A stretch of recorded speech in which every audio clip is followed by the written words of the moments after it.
Hello बच्चों, welcome back to our YouTube channel CGC arts and commerce पर by the way.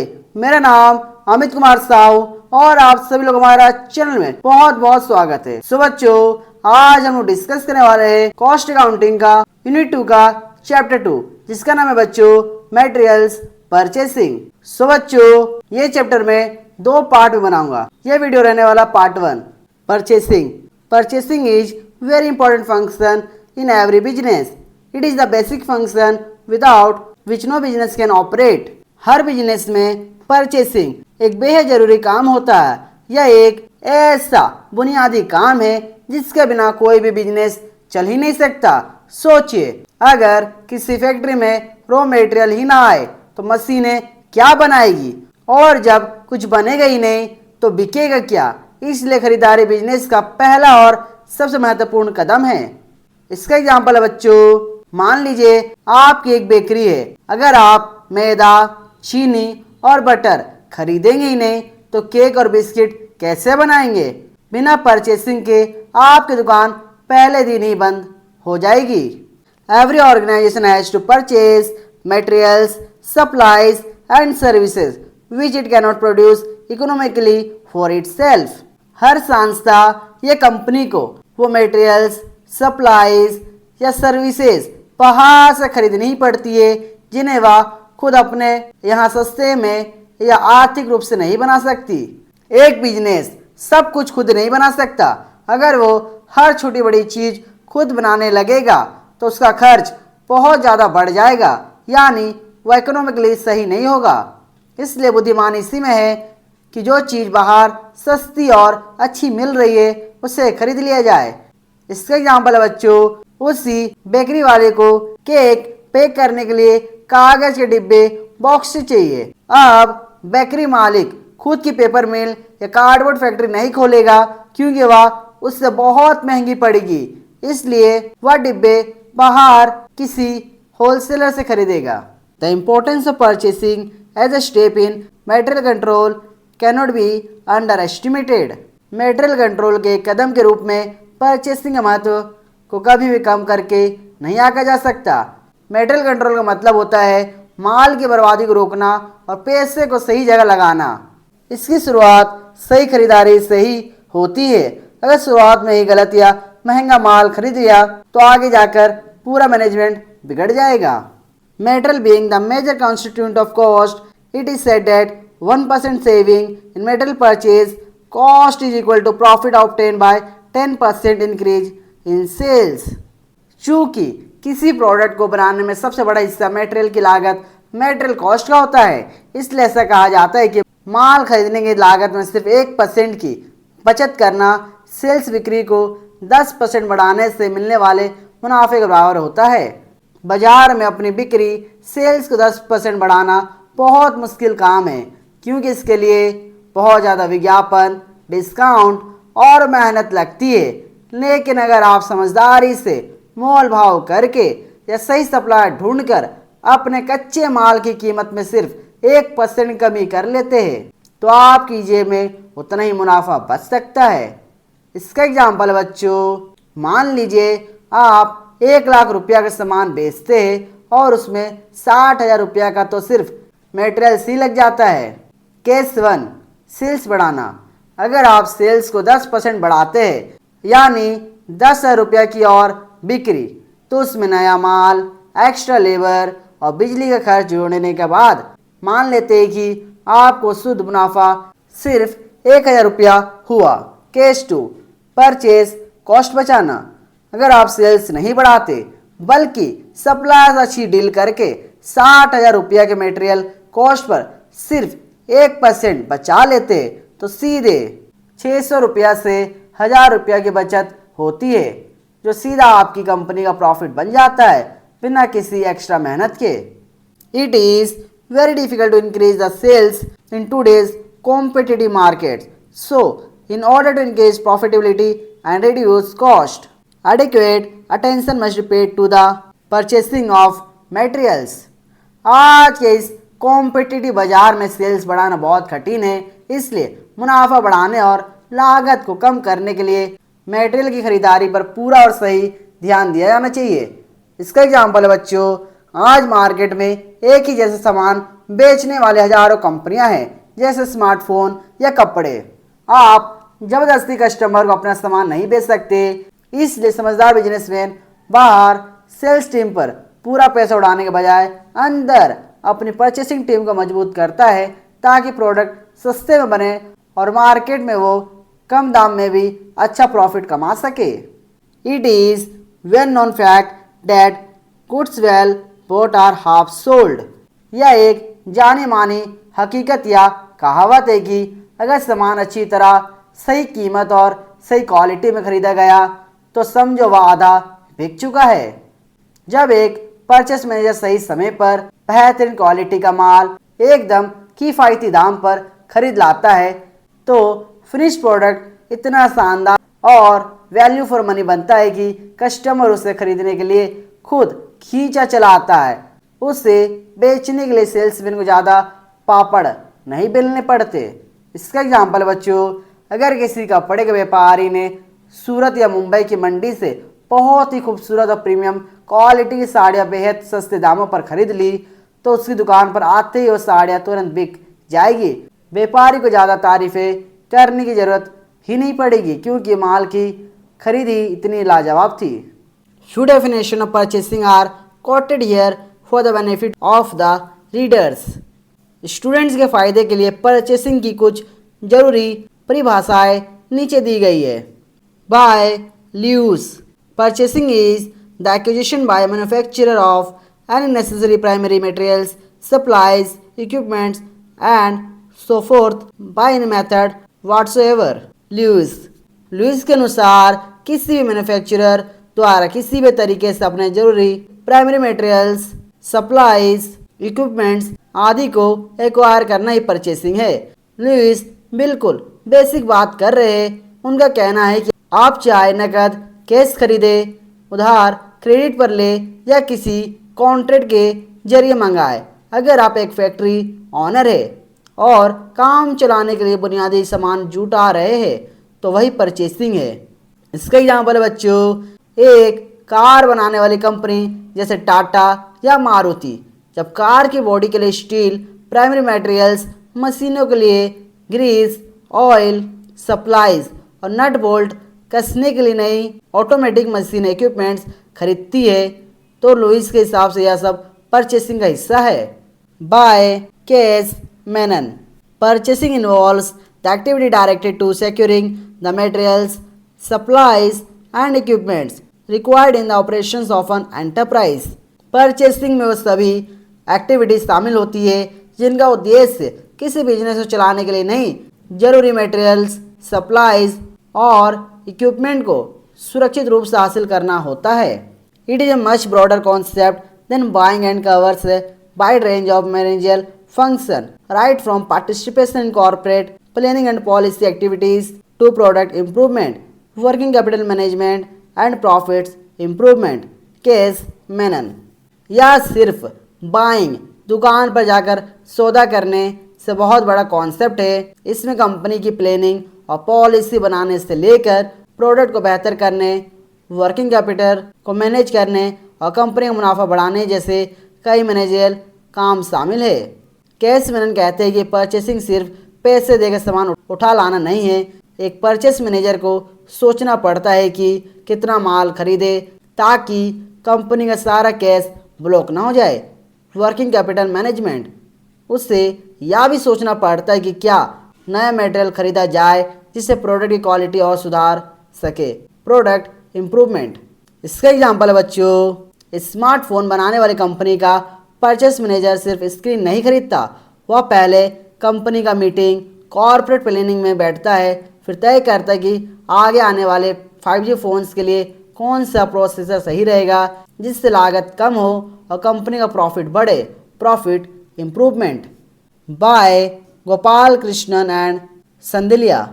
The term purchasing connotes much more than mere buying. The buyer must find out the description and details of the materials needed, send inquiries and obtain quotations from reliable suppliers, negotiable the price and terms and condition of the supply, place the order, and follow up with the supplier to ensure the timely delivery of the goods. Purchasing शब्द का मतलब सिर्फ खरीदने, buying से कहीं ज़्यादा है।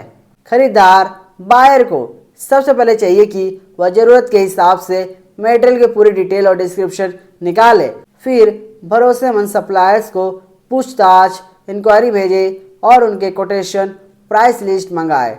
इसके बाद कीमत और डिलीवरी की शर्तों पर मोल भाव नेगोशिएट करें, ऑर्डर प्लेस करें और फिर सप्लायर के साथ लगातार संपर्क फॉलोअप बनाए रखें ताकि माल समय पर डिलीवर हो सके। Moreover, he has to keep the supplier happy by a prompt payment of his bills. Thus, the purchasing function includes a wide range of activities. Gopal Krishnan and Sandilya. इसके अलावा उसे सप्लायर के बिलों का समय पर भुगतान प्रॉम्प्ट पेमेंट करके उन्हें खुश भी रखना पड़ता है। इस प्रकार परचेसिंग काम में गतिविधियों की एक बहुत बड़ी सीरीज शामिल होती है। यह परिभाषा पूरे परचेस डिपार्टमेंट के डेली रूटीन को बताती है। यह एक चेन है। ज़रूरत समझना, पूछताछ करना, मोल भाव करना, ऑर्डर देना, टाइम पर माल मंगवाना, टाइम पर पेमेंट करना। इसका एग्जाम्पल बच्चों, मान लीजिए आपको अपने ऑफिस के लिए 500 कंप्यूटर्स चाहिए। आप सीधी दुकान पर जाकर पैसे नहीं देते। आप पहले टेक्निकल स्पेसिफिकेशन तय करेंगे। 4-5 बड़ी कंपनियों जैसे डेल, HP से कोटेशन मांगेंगे, रेट कम करवाएंगे, ऑर्डर देंगे, डिलीवरी ट्रैक करेंगे और डिलीवरी के बाद उनके बिल का भुगतान करेंगे। यह पूरा चक्र परचेसिंग है। Meaning and definition. In popular sense, purchasing refers to an act of buying at a price. आम बोलचाल की भाषा में परचेसिंग का मतलब सिर्फ किसी कीमत पर किसी वस्तु खरीद लेना होता है।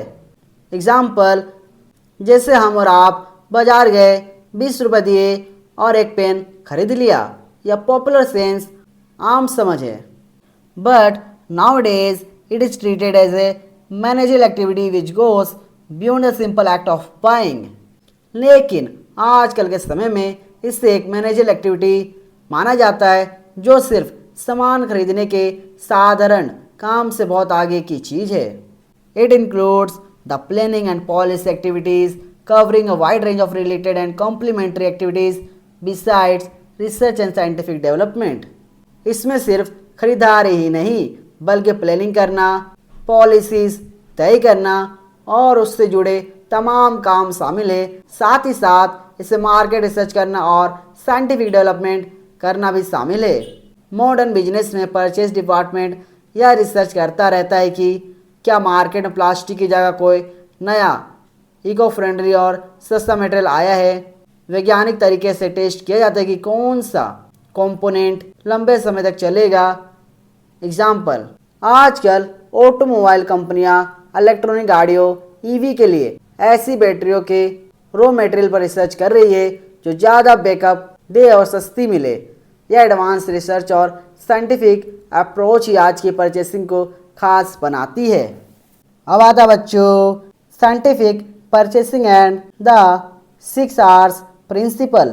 An industrial organization cannot operate efficiently without the availability of materials in proper quantity and quality at proper place and time and that too at proper price. कोई भी इंडस्ट्रियल ऑर्गेनाइजेशन तब तक कुशलतापूर्वक काम नहीं कर सकता जब तक कि उसे सही मात्रा, प्रॉपर क्वांटिटी और सही क्वालिटी, प्रॉपर क्वालिटी में सही जगह, प्रॉपर प्लेस और सही समय पर और वो भी सही कीमत, प्रॉपर प्राइस पर माल उपलब्ध ना हो। एक फैक्ट्री को चलाने के लिए 5 चीज़ों का परफेक्ट कॉम्बिनेशन चाहिए। अगर इनमें से एक भी चीज़ मिस हो गई तो पूरी फैक्ट्री का काम ठप पड़ जाएगा। एग्जाम्पल, मान लीजिए आपकी एक स्मार्टफोन बनाने की फैक्ट्री है। स्क्रीन क्वालिटी तो बेस्ट है लेकिन वो टाइम पर फैक्ट्री नहीं पहुंची तो लेबर खाली बैठी रहेगी और आपका नुकसान होगा। या फिर माल टाइम पर आ गया लेकिन उसकी कीमत इतनी ज़्यादा कि फ़ोन बनाने का खर्चा बजट से बाहर हो गया तो भी बिजनेस फेल है। With these objectives in mind, scientific और efficient purchasing has become a very important activity in modern business. इन्हीं सब ऑब्जेक्टिव्स को ध्यान में रखते हुए आज के आधुनिक बिजनेस में साइंटिफिक या एफिशिएंट परचेसिंग एक बहुत महत्वपूर्ण गतिविधि बन गई है। पुराने ज़माने में लोग अंदाजे से खरीदारी कर लेते थे, लेकिन आज के मॉडर्न बिजनेस में ऐसा नहीं चलता। आज हर कदम नाप तोल कर वैज्ञानिक तरीके से और प्लानिंग के साथ उठाया जाता है ताकि एक एक पैसे का सही इस्तेमाल हो। Scientific purchasing is not merely an act of buying, but it is prudently estimating the requirements of the organization, thoroughly exploring the sources of supply, and rationally buying the required quantity and quality with minimum investment. Scientific purchasing सिर्फ सामान खरीदने का एक साधारण काम नहीं है, बल्कि इसका मतलब है संस्था की ज़रूरतों का बुद्धिमानी से अंदाज़ा लगाना, प्रूडेंट एस्टिमेटिंग, सप्लाई के स्रोतों की पूरी पड़ताल करना, थ्रूली एक्सप्लोरिंग और न्यूनतम निवेश मिनिमम इन्वेस्टमेंट के साथ तर्कसंगत रूप से जरूरी मात्रा और क्वालिटी को खरीदना। पहला, प्रूडेंटली एस्टिमेटिंग, यानी बिना सोचे समझे कितना भी माल नहीं मंगाना है। पहले दिमाग लगाकर चेक करो कि सच में कितने माल की ज़रूरत है। दूसरा, थ्रूली एक्सप्लोरिंग, जो पहला सप्लायर दिखा उसी से नहीं खरीद लेना है। मार्केट में घूमकर इंटरनेट पर रिसर्च करके बेस्ट और भरोसेमंद सप्लायर ढूंढना है। तीसरा, मिनिमम इन्वेस्टमेंट, कम से कम पैसा फंसाकर बेस्ट क्वालिटी और क्वालिटी उठानी है ताकि कंपनी का वर्किंग कैपिटल ब्लॉक ना हो। एग्जाम्पल, अगर आपके कपड़ों की फैक्ट्री है तो त्योहारों के सीजन से पहले आप अंदाजे से 10,000 मीटर कपड़ा नहीं खरीदेंगे। आप पिछले साल का डेटा देखेंगे, प्रूडेंट एस्टिमेशन, फिर सूरत और मुंबई के 10 सप्लायर से बात करेंगे, थ्रूली एक्सप्लोरिंग, और फिर जहां सबसे बेस्ट डील मिलेगी वहां से उतना ही कपड़ा खरीदेंगे जितने की ज़रूरत है ताकि फालतू पैसा ना फंसे। Minimum investment. The principles of efficient purchasing are right quality, right quantity, right time, right price, right source and delivery at the right place. एक कुशल खरीदारी के सिद्धांत है right quality, right quantity, right time, right price, right source और right place. ये वो 6 खंबे हैं जिन पर पूरा परचेसिंग डिपार्टमेंट टिका होता है। इन्हें शॉर्ट में 6 R's भी कहा जाता है। इन सभी 6 सिद्धांतों का एक साथ सही होना जरूरी है। These are known as 6 rights or 6 R's of efficient purchasing that provide some of the fundamental elements of scientific purchasing. These are briefly discussed as follows. इन्हें ही कुशल खरीदारी के 6 राइट्स या 6 R's के रूप में जाना जाता है, जो मुख्य रूप से साइंटिफिक परचेसिंग के बुनियादी तत्वों को समेटते हैं। इनके बारे में नीचे संक्षेप में चर्चा की गई है। पहला है बच्चों, right quality. One of the basic principles of scientific purchasing is the purchases of right quality of materials specified. Scientific purchasing के सबसे बुनियादी सिद्धांतों में से एक यह है कि जो मटेरियल स्पेसिफाई किया गया है बिल्कुल उसी की राइट क्वालिटी खरीदी जाए। बच्चों, यहाँ राइट सही शब्द को ध्यान से समझो। बहुत से स्टूडेंट सोचते हैं कि राइट क्वालिटी का मतलब होता है दुनिया की सबसे महंगी या सबसे बेस्ट क्वालिटी का माल, लेकिन बिजनेस में ऐसा नहीं है। राइट क्वालिटी का मतलब है वह क्वालिटी जो आपके प्रोडक्ट की ज़रूरत और डिज़ाइन के हिसाब से बिल्कुल सटीक बैठती हो। The production will not be up to the specification and may be rejected by the quality control department और by the customer if the material used is not of specified quality. अगर इस्तेमाल किया गया कच्चा माल तय की गई क्वालिटी का नहीं होगा तो फाइनल प्रोडक्शन भी मानकों के अनुरूप नहीं बनेगा। नतीजा यह होगा कि हमारी कंपनी का क्वालिटी कंट्रोल डिपार्टमेंट उसे रिजेक्ट कर देगा या फिर आगे चलकर कस्टमरों से खरीदने से मना कर देगा। एग्जाम्पल, मान लीजिए आपकी एक प्लास्टिक की कुर्सियाँ चेयर्स बनाने की फैक्ट्री है। आपने कुर्सियों के लिए जो प्लास्टिक दाना रॉ मटेरियल खरीदा वह बहुत ही घटिया क्वालिटी का था। जब कुर्सी बनकर तैयार हुई तो उस पर बैठते ही उसके पैर मुड़ गए। अब क्या होगा? आपकी कंपनी की जो internal checking team quality control है वह इस पूरे लॉट को बाजार में जाने ही नहीं देगी। अगर गलती से बाजार में बिक भी गया तो कस्टमर टूटते ही आपकी दुकान पर वापस फेंक कर चला जाएगा। Poor quality of goods produced as a result of low quality of materials will ultimately spoil the image and goodwill of the concern among the buyers of goods of the company. घटिया material की वजह से बने उस सामान की खराब quality आखिरकार बाजार के खरीदारों के बीच कंपनी की इमेज और उसकी गुडविल को पूरी तरह से मिट्टी में मिला देगी. If the company purchases the material of better quality than required, the company's cost of production will be more. The company will be required to sell the goods at competitive prices. अब सिक्के का दूसरा पहलू देखें. यदि company जरूरत से ज़्यादा बेहतर या हाई क्वालिटी का मेटल खरीद लेती है तो कंपनी की कॉस्ट ऑफ प्रोडक्शन बहुत ज़्यादा बढ़ जाएगी, जबकि कंपनी को अपना सामान बाजार में कॉम्पिटिटिव प्राइस पर ही बेचना पड़ेगा.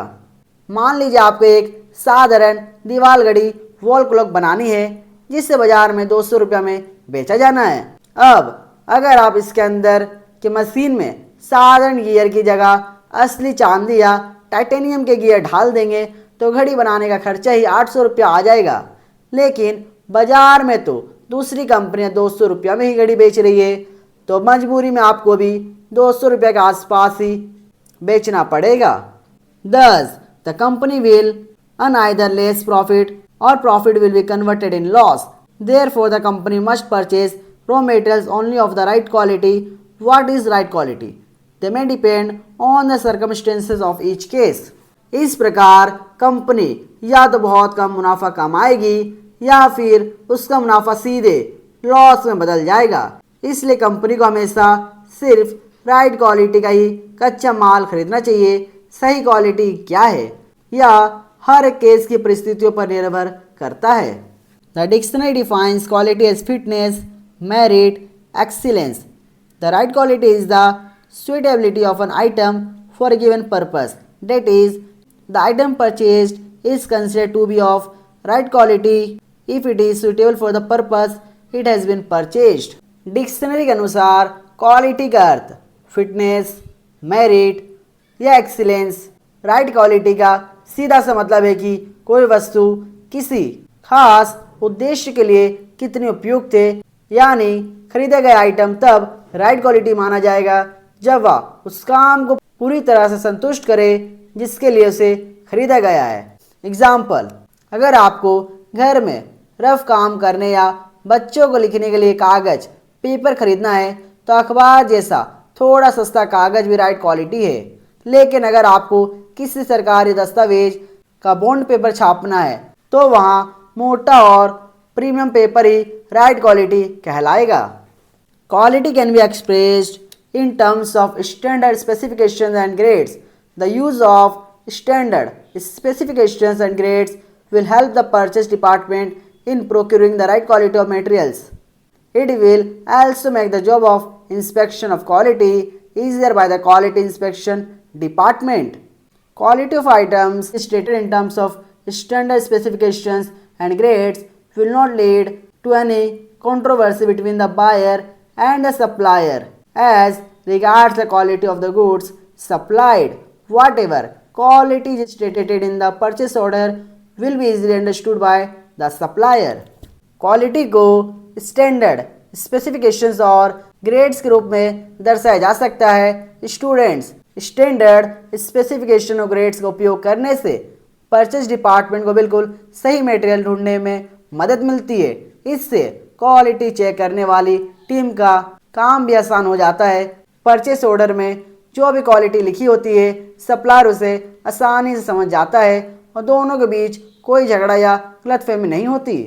एग्जाम्पल, अगर आप सप्लायर से फ़ोन पर कहेंगे कि भैया बढ़िया वाली सीमेंट भेज दो तो सप्लायर अपनी मर्जी से कोई भी सीमेंट भेज देगा और बाद में विवाद हो सकता है.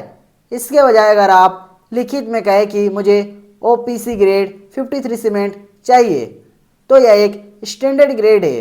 सप्लायर तुरंत समझ जाएगा और आपकी चेकिंग टीम भी लैब में इसी ग्रेड का टेस्ट आसानी से कर पाएगी. The item will be supplied as per the quality expressed in the purchase order.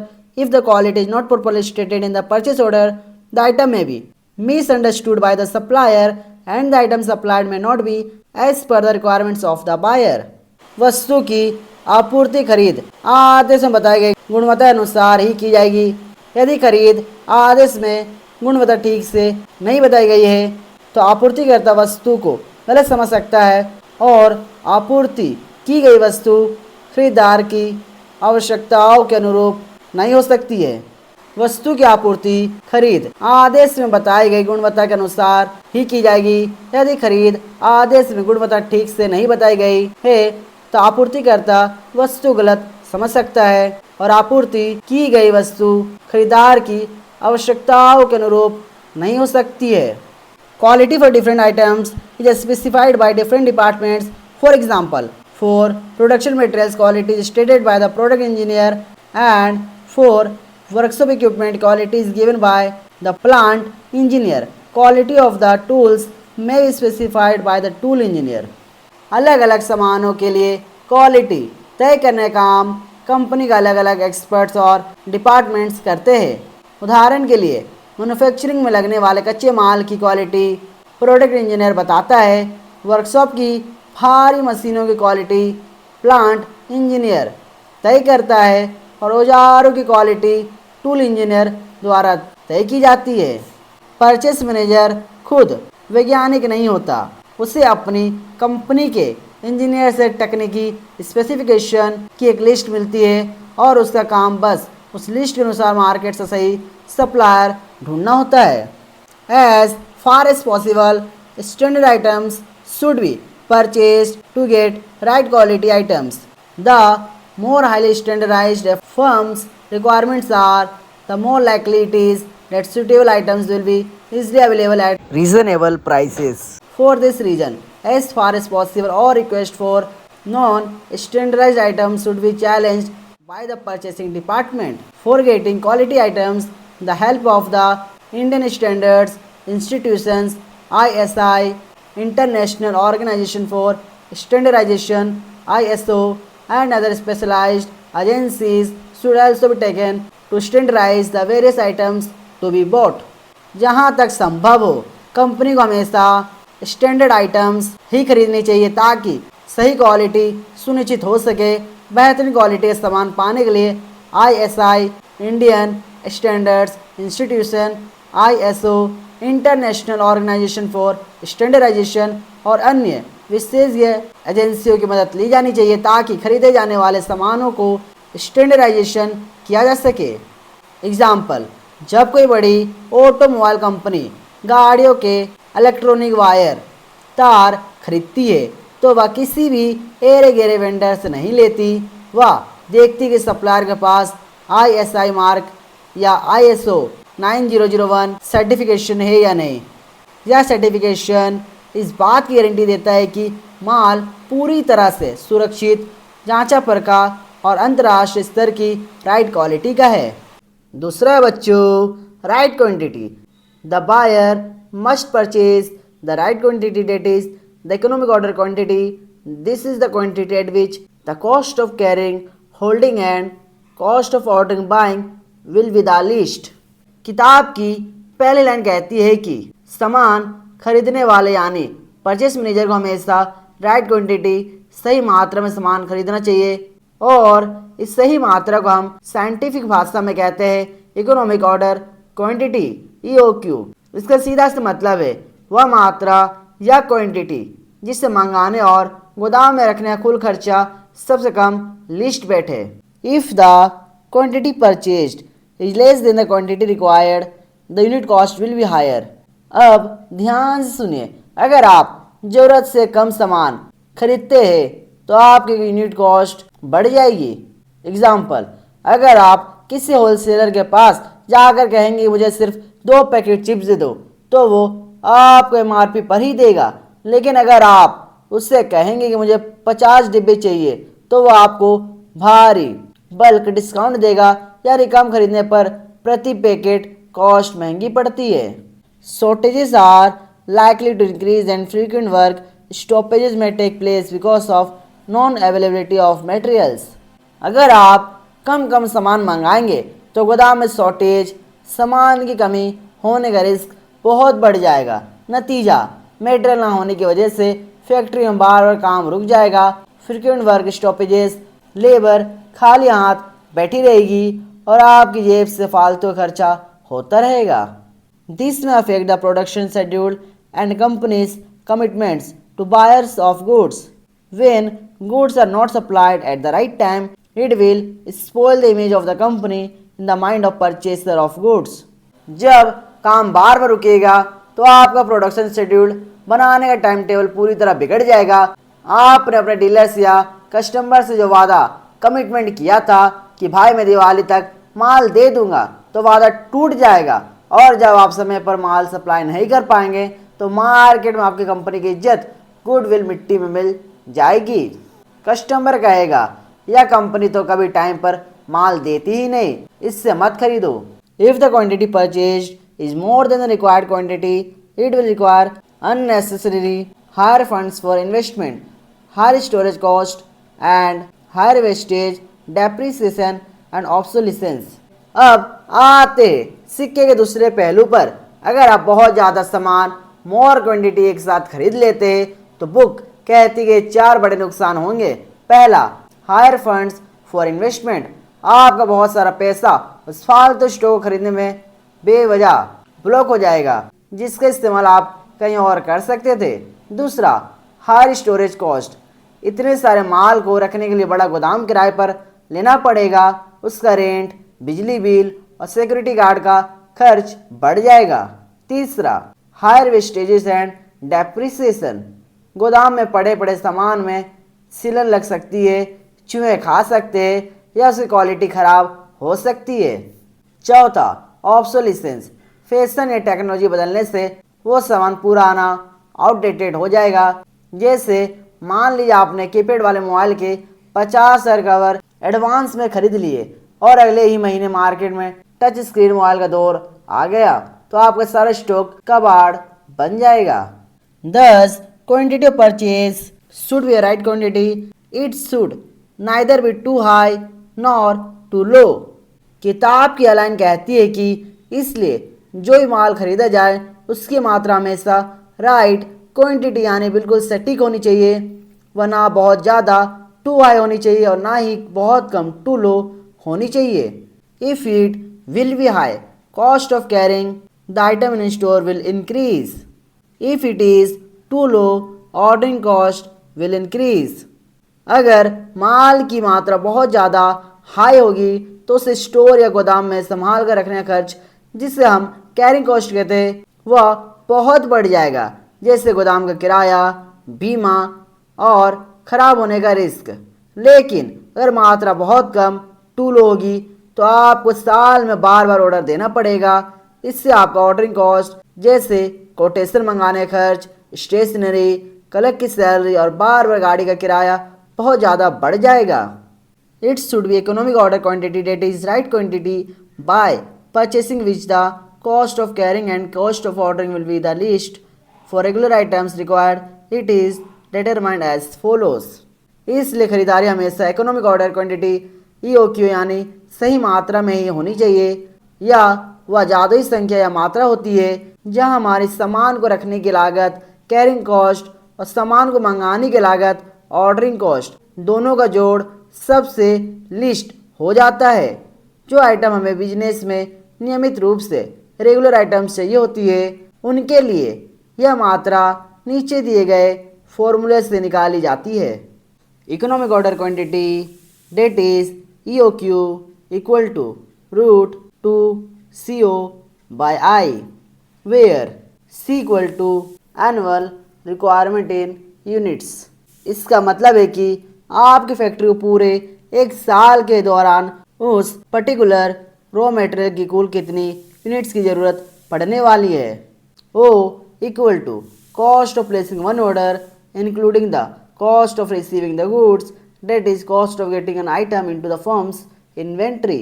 ध्यान से सुनिए, यह सिर्फ एक ईमेल भेजना खर्च नहीं है। इसमें एक बार ऑर्डर देने, माल को गाड़ी से उतरवाने, रिसीविंग कॉस्ट, उसकी चेकिंग करने और उससे गोदाम के अंदर सुरक्षित चढ़ाने, इन्वेंट्री एंट्री तक का पूरा प्रशासनिक खर्च शामिल होता है। I equal to interest payment including variable cost of storing per unit per year, that is carrying और होल्डिंग कॉस्ट ऑफ इन्वेंट्री। इसका मतलब है कि अगर आप सामान के एक यूनिट को पूरे 1 साल तक गोदाम में संभाल कर रखते हैं तो उस पर कितना ब्याज इंटरेस्ट लगा, गोदाम का कितना रेंट लगा और कितना मेंटेनेंस खर्च आया, इसे हम कैरिंग या होल्डिंग कॉस्ट भी कहते हैं। In case of special purchases, quantity of purchase should be just the quantity required for carrying out the job. Excess purchasing in the case of latter will result in blocking money on items which are not required regularly by the business unit. There is possibility of deterioration in quality of excess purchases. अब book एक बहुत जरूरी special case बताती है। अगर आप कोई special purchase कर रहे हैं यानी किसी ऐसे प्रोजेक्ट के लिए सामान खरीद रहे हैं जो कभी कभार ही आता है तो आपको सिर्फ उतनी ही मात्रा जस्ट क्वांटिटी रिक्वायर्ड खरीदनी चाहिए जितनी उस काम को पूरा करने के लिए जरूरी हो। एग्जाम्पल, मान लीजिए आपके फर्नीचर की दुकान है और आपके कस्टमर से एक राजा महाराजा जैसा खास बेड बनाने का ऑर्डर मिला जिसमें एक विशेष प्रकार की नक्काशीदार लकड़ी लगनी है। अब आप सिर्फ उतनी ही लकड़ी खरीदेंगे जितनी उस बेड के लिए चाहिए। अगर आप जोश में आकर एक्स्ट्रा लकड़ी खरीद लेंगे एक्सेस परचेसेस तो आपका पैसा ऐसी जगह ब्लॉक हो जाएगा जिसकी आपके बिजनेस को रोज जरूरत नहीं पड़ती। साथ ही वह महंगी लकड़ी गोदाम में पड़े पड़े खराब डिटरेशन क्वालिटी भी हो सकती है। Quantity of purchase should be clearly determined as it is the deciding factor in determining the source of supply. Small quantities are usually purchased from stockist and large quantities may be purchased directly from manufacturers. इस section की आखिरी और सबसे मज़ेदार line book कहती है कि आपकी खरीदे जाने वाली मात्रा क्वांटिटी ऑफ परचेज को बिल्कुल साफ साफ तय किया जाना चाहिए क्योंकि यही यह फैसला करती है कि आप सामान किससे खरीदेंगे यानी आपका सोर्स ऑफ सप्लाई क्या होगा। एग्जाम्पल, अगर आपको अपने ऑफिस के लिए सिर्फ 5 रजिस्टर और 10 पेन चाहिए स्मॉल क्वांटिटीज़ तो आप सीधे फैक्ट्री नहीं जाएंगे बल्कि पास के किसी होलसेलर या स्टॉकिस्ट से खरीद लेंगे। लेकिन अगर आपकी एक बहुत बड़ी कोचिंग यूनिवर्सिटी है और आपको एक साथ 50,000 कस्टमाइज्ड रजिस्टर और पेन चाहिए लार्ज क्वांटिटीज तो आप सीधे मैन्युफैक्चरर्स फैक्ट्री के मालिक के पास जाएंगे ताकि आपको सबसे कम दाम और बेस्ट डील मिल सके। तीसरा है बच्चों right time. In case of regular items right time of purchasing is the time when the stock reaches the ordering level। नियमित रूप से इस्तेमाल होने वाली वस्तुएं रेगुलर आइटम्स के मामले में खरीदने का सही समय वह होता है जब स्टॉक ऑर्डरिंग लेवल पर पहुंच जाता है। रेगुलर आइटम्स का मतलब है वह कच्चा माल जो फैक्ट्री में रोज इस्तेमाल होता है जैसे बेकरी के लिए मैदा या कपड़े की फैक्ट्री के लिए धागा। ऑर्डरिंग लेवल एक ऐसा सीमा लिमिट है जो यह बताती है कि आप गोदाम में माल काफ़ी कम हो गया है और तुरंत नए ऑर्डर देने का समय आ गया है। अगर आप इस लेवल पर ऑर्डर नहीं करेंगे तो नया माल आने से पहले फैक्ट्री का काम बंद हो जाएगा। The store keeper will send the recruitment requisition sufficiently in time so that the purchase officer may purchase and obtain the item when it reaches at the minimum level। Store keeper गोदाम का in charge समय रहते ही नए माल की मांग पर्ची recruitment requisition बनाकर भेज देगा ताकि जब तक स्टॉक अपने मिनिमम लेवल पर पहुंचे तब तक परचेज ऑफिसर नया माल खरीद कर प्राप्त कर ले। स्टोर कीपर गोदाम में रखे माल पर नज़र रखता है। जैसे उसे दिखता है कि स्टॉक ऑर्डरिंग लेवल पर आ गया है वह तुरंत एक फॉर्म रिक्विजिशन स्लिप भर कर मुख्य ऑफिस के परचेज ऑफिसर को भेजता है। वह यह काम एडवांस में इसलिए करता ताकि जब गोदाम का पुराना स्टॉक बिल्कुल ख़त्म होने की कगार पर आए यानी मिनिमम लेवल पर पहुंचे ठीक उसी वक्त नया माल फैक्ट्री के गेट पर पहुंच जाए। Purchasing must be made at the right time in order to minimize the cost of production. Cost of production को कम से कम करने के लिए खरीदारी हमेशा बिल्कुल सही समय पर ही की जानी चाहिए। अगर माल सही समय पर आएगा तो कोई फालतू खर्चा नहीं होगा, मशीनें बिना रुके चलेगी और मजदूरों को बिना काम किए खाली बैठकर सैलरी नहीं देनी पड़ेगी। जब उत्पादन बिना किसी रुकावट से सुचारू रूप से चलता है तो सामान बनाने खर्च कॉस्ट ऑफ प्रोडक्शन सबसे कम आता है। सही समय से चूकने का नुकसान। अगर एक परचेज ऑफिसर सही समय पर खरीदारी नहीं करता तो बिजनेस को 2 भयानक समस्याओं का सामना करना पड़ता है। समस्या 1, बहुत पहले खरीद लेना। If items are purchased much earlier than the right time of purchasing, it may lead to overstocking. It will result in blocking of money which is not desirable. अगर हम ज़रूरत से बहुत पहले सामान खरीद लेते तो उसे ओवर स्टॉकिंग कहते हैं। इससे कंपनी का पैसा बेकार में स्टॉक में ब्लॉक रहता है, जो कि किसी भी बिजनेस के लिए अच्छा नहीं है। नुकसान: पहला, ब्लॉक्ड कैपिटल। जो पैसा किसी अन्य जगह निवेश होकर मुनाफा कमा सकता था वह गोदाम के माल में दब गया। दूसरा, एक्स्ट्रा एक्सपेंसेस। इतने सारे माल को सुरक्षित रखने के लिए बड़े गोदाम का किराया, इंश्योरेंस और बिजली का बिल देना पड़ेगा। तीसरा, वेस्टेज एंड ऑब्सोलिसेंस। माल पड़े पड़े सड़ सकता है, खराब हो सकता है या आउटडेटेड हो सकता है। समस्या 2, बहुत देर से खरीदना। If items are purchased much after the right time of purchasing, there will be loss of production because production will be held up due to shortage of materials. इसके विपरीत, अगर हम बहुत देरी से माल खरीदते हैं तो माल की कमी, शॉर्टेज के कारण उत्पादन रुक जाएगा और कंपनी को भारी नुकसान, लॉस ऑफ प्रोडक्शन होगा। नुकसान: पहला, वर्क स्टॉपेजेस। कच्चा माल ना होने के कारण मशीनें और मजदूर खाली बैठेंगे। दूसरा, ब्रोकन कमिटमेंट्स। ग्राहकों को समय पर डिलीवरी नहीं मिल पाएगी। तीसरा, लॉस ऑफ गुडविल। जब ग्राहकों को समय पर सामान नहीं मिलेगा तो बाजार में कंपनी की इमेज पूरी तरह खराब हो जाएगी। एग्जाम्पल: कार का पेट्रोल।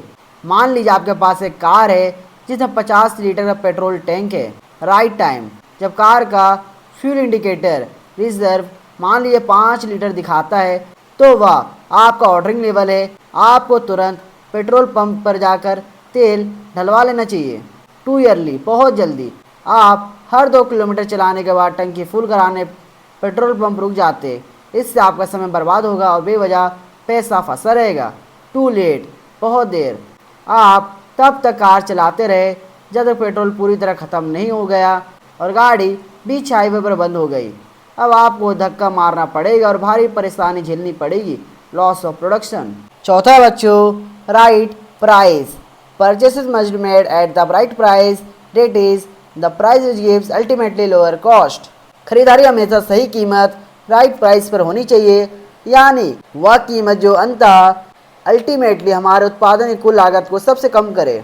यहाँ अल्टीमेटली लोअर कॉस्ट सबसे महत्वपूर्ण शब्द है। इसका मतलब है कि कच्चा माल खरीदते समय केवल शुरुआती बिल की रकम नहीं देखनी चाहिए। अगर सस्ता माल खरीदने के कारण मशीनें खराब हो जाए या बहुत ज़्यादा वेस्टेज हो तो फाइनल कॉस्ट बढ़ जाएगी। इसलिए सही कीमत वह है जो अंत में आपका कुल खर्च सबसे कम रखे। According to Nair, the right price is the one which brings the ultimate value. It need not be lower price. Price should be determined in combination with other factors such as quality, ultimate life, delivery time, after sales service, etc. Nair के अनुसार सही कीमत वह है जो ultimate value प्रदान करे, या जरूरी नहीं कि सबसे लोएस्ट कीमत हो।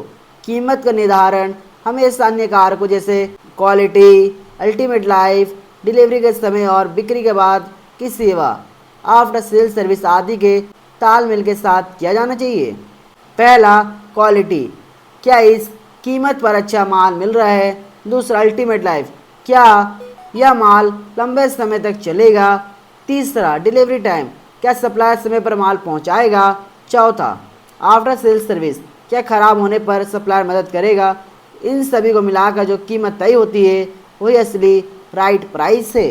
The factors which affect the price are quality and quantity required, agency requirement, demand and supply of material in the market, whether there is room for competition or not, whether the requirements are standard or non-standard, whether the requirements are repetitive or not, whether the past business relationship was good or strained, etc. कीमत को प्रभावित करने वाले मुख्य कारक है आवश्यक गुणवत्ता और मात्रा, एजेंसी, बाजार में माल की डिमांड एंड सप्लाई, क्या वहाँ कंपटीशन की गुंजाइश है, आवश्यकता है स्टैंडर्ड है या नॉन स्टैंडर्ड, क्या ज़रूरतें बार बार होने वाली रिपीटिटिव है, और सप्लायर के साथ पुराने व्यावसायिक संबंध मधुर रहे हैं या तनावपूर्ण। एक परचेज ऑफिसर कीमत तय करते समय इन सब बातों ध्यान रखना पड़ता है। एजेंसी, अगर हमें माल तुरंत इमरजेंसी में चाहिए तो शायद थोड़ी ज़्यादा कीमत देनी पड़े। क्वांटिटी, अगर हम बहुत बड़ी मात्रा में बल्क में खरीद रहे हैं तो हमें भारी डिस्काउंट मिलना चाहिए। रिलेशनशिप्स, पुराने और अच्छे सप्लायर हमेशा हमें बेहतर और उचित दाम लगाते हैं। The buyer should keep in view the every factor which affect the price and make best possible purchases at lower possible prices. At the same time, he should not be penny wise and pound foolish. At some times, he should not be afraid to spend more to meet required delivery schedules, quality standards, terms of payment and emergency requirements. Buyer को कीमत प्रभावित करने वाले उपयुक्त सभी कारकों को ध्यान में रखना चाहिए और न्यूनतम संभव कीमतों पर सर्वोत्तम खरीदारी करनी चाहिए। इसके साथ ही उसे पेनी वाइज एंड पाउंड फुलिस, अठन्नी की बचत और रुपए का नुकसान नहीं होना चाहिए। आपातकालीन आवश्यकताओं, सख्त डिलीवरी शेड्यूल और उच्च गुणवत्ता मानकों को पूरा करने के लिए कभी कभी थोड़ा अधिक खर्च करने से भी पीछे नहीं हटना चाहिए। पेनी वाइज एंड पाउंड फुलिस एक बहुत ही प्रसिद्ध मुहावरा है। इसका मतलब है छोटे से लालच के चक्कर में बहुत बड़ा नुकसान कर बैठना। यदि एक खरीदार 10 रुपया बचाने के चक्कर में ख़राब क्वालिटी का माल खरीद लेता है और बाद में उस खराब माल की वजह से 1000 रुपये के प्रोडक्ट्स रिजेक्ट हो जाते हैं तो इसे ही कहते हैं penny wise and pound foolish होना। Every effort should be made to make purchases at the right price because firm's success depends on it. सही कीमत पर खरीदारी करने के लिए हर संभव प्रयास किया जाना चाहिए क्योंकि पूरी फर्म की सफलता इसी पर निर्भर करती है। अगर आपकी खरीद की कीमत परचेज प्राइस सही होगी तभी आपके फाइनल प्रोडक्ट की कीमत बाजार में कॉम्पिटिटिव होगी और आपका बिजनेस सफल हो पाएगा। एग्जाम्पल, रेस्टोरेंट के लिए पनीर की खरीद। फूड बिजनेस, मान लीजिए आप एक शाही पनीर बेचने वाला रेस्टोरेंट चलाते हैं। आपके सामने दो सप्लायर है। सप्लायर ए 200 रुपया प्रति किलो पनीर दे रहा है लेकिन वह पानी मिला हुआ और बिना फेट वाला है। इसे पकाने पर यह पूरी तरह टूट जाता है और ग्राहकों को स्वाद बिल्कुल पसंद नहीं आता। सप्लायर बी 300 रुपया प्रति किलो शुद्ध मलाई पनीर दे रहा है। इसके टुकड़े ग्रेवी में साबुत रहते हैं और स्वाद लाजवाब होता है। राइट प्राइस क्या है? यहाँ 300 रुपया वाला पनीर ही राइट प्राइस है।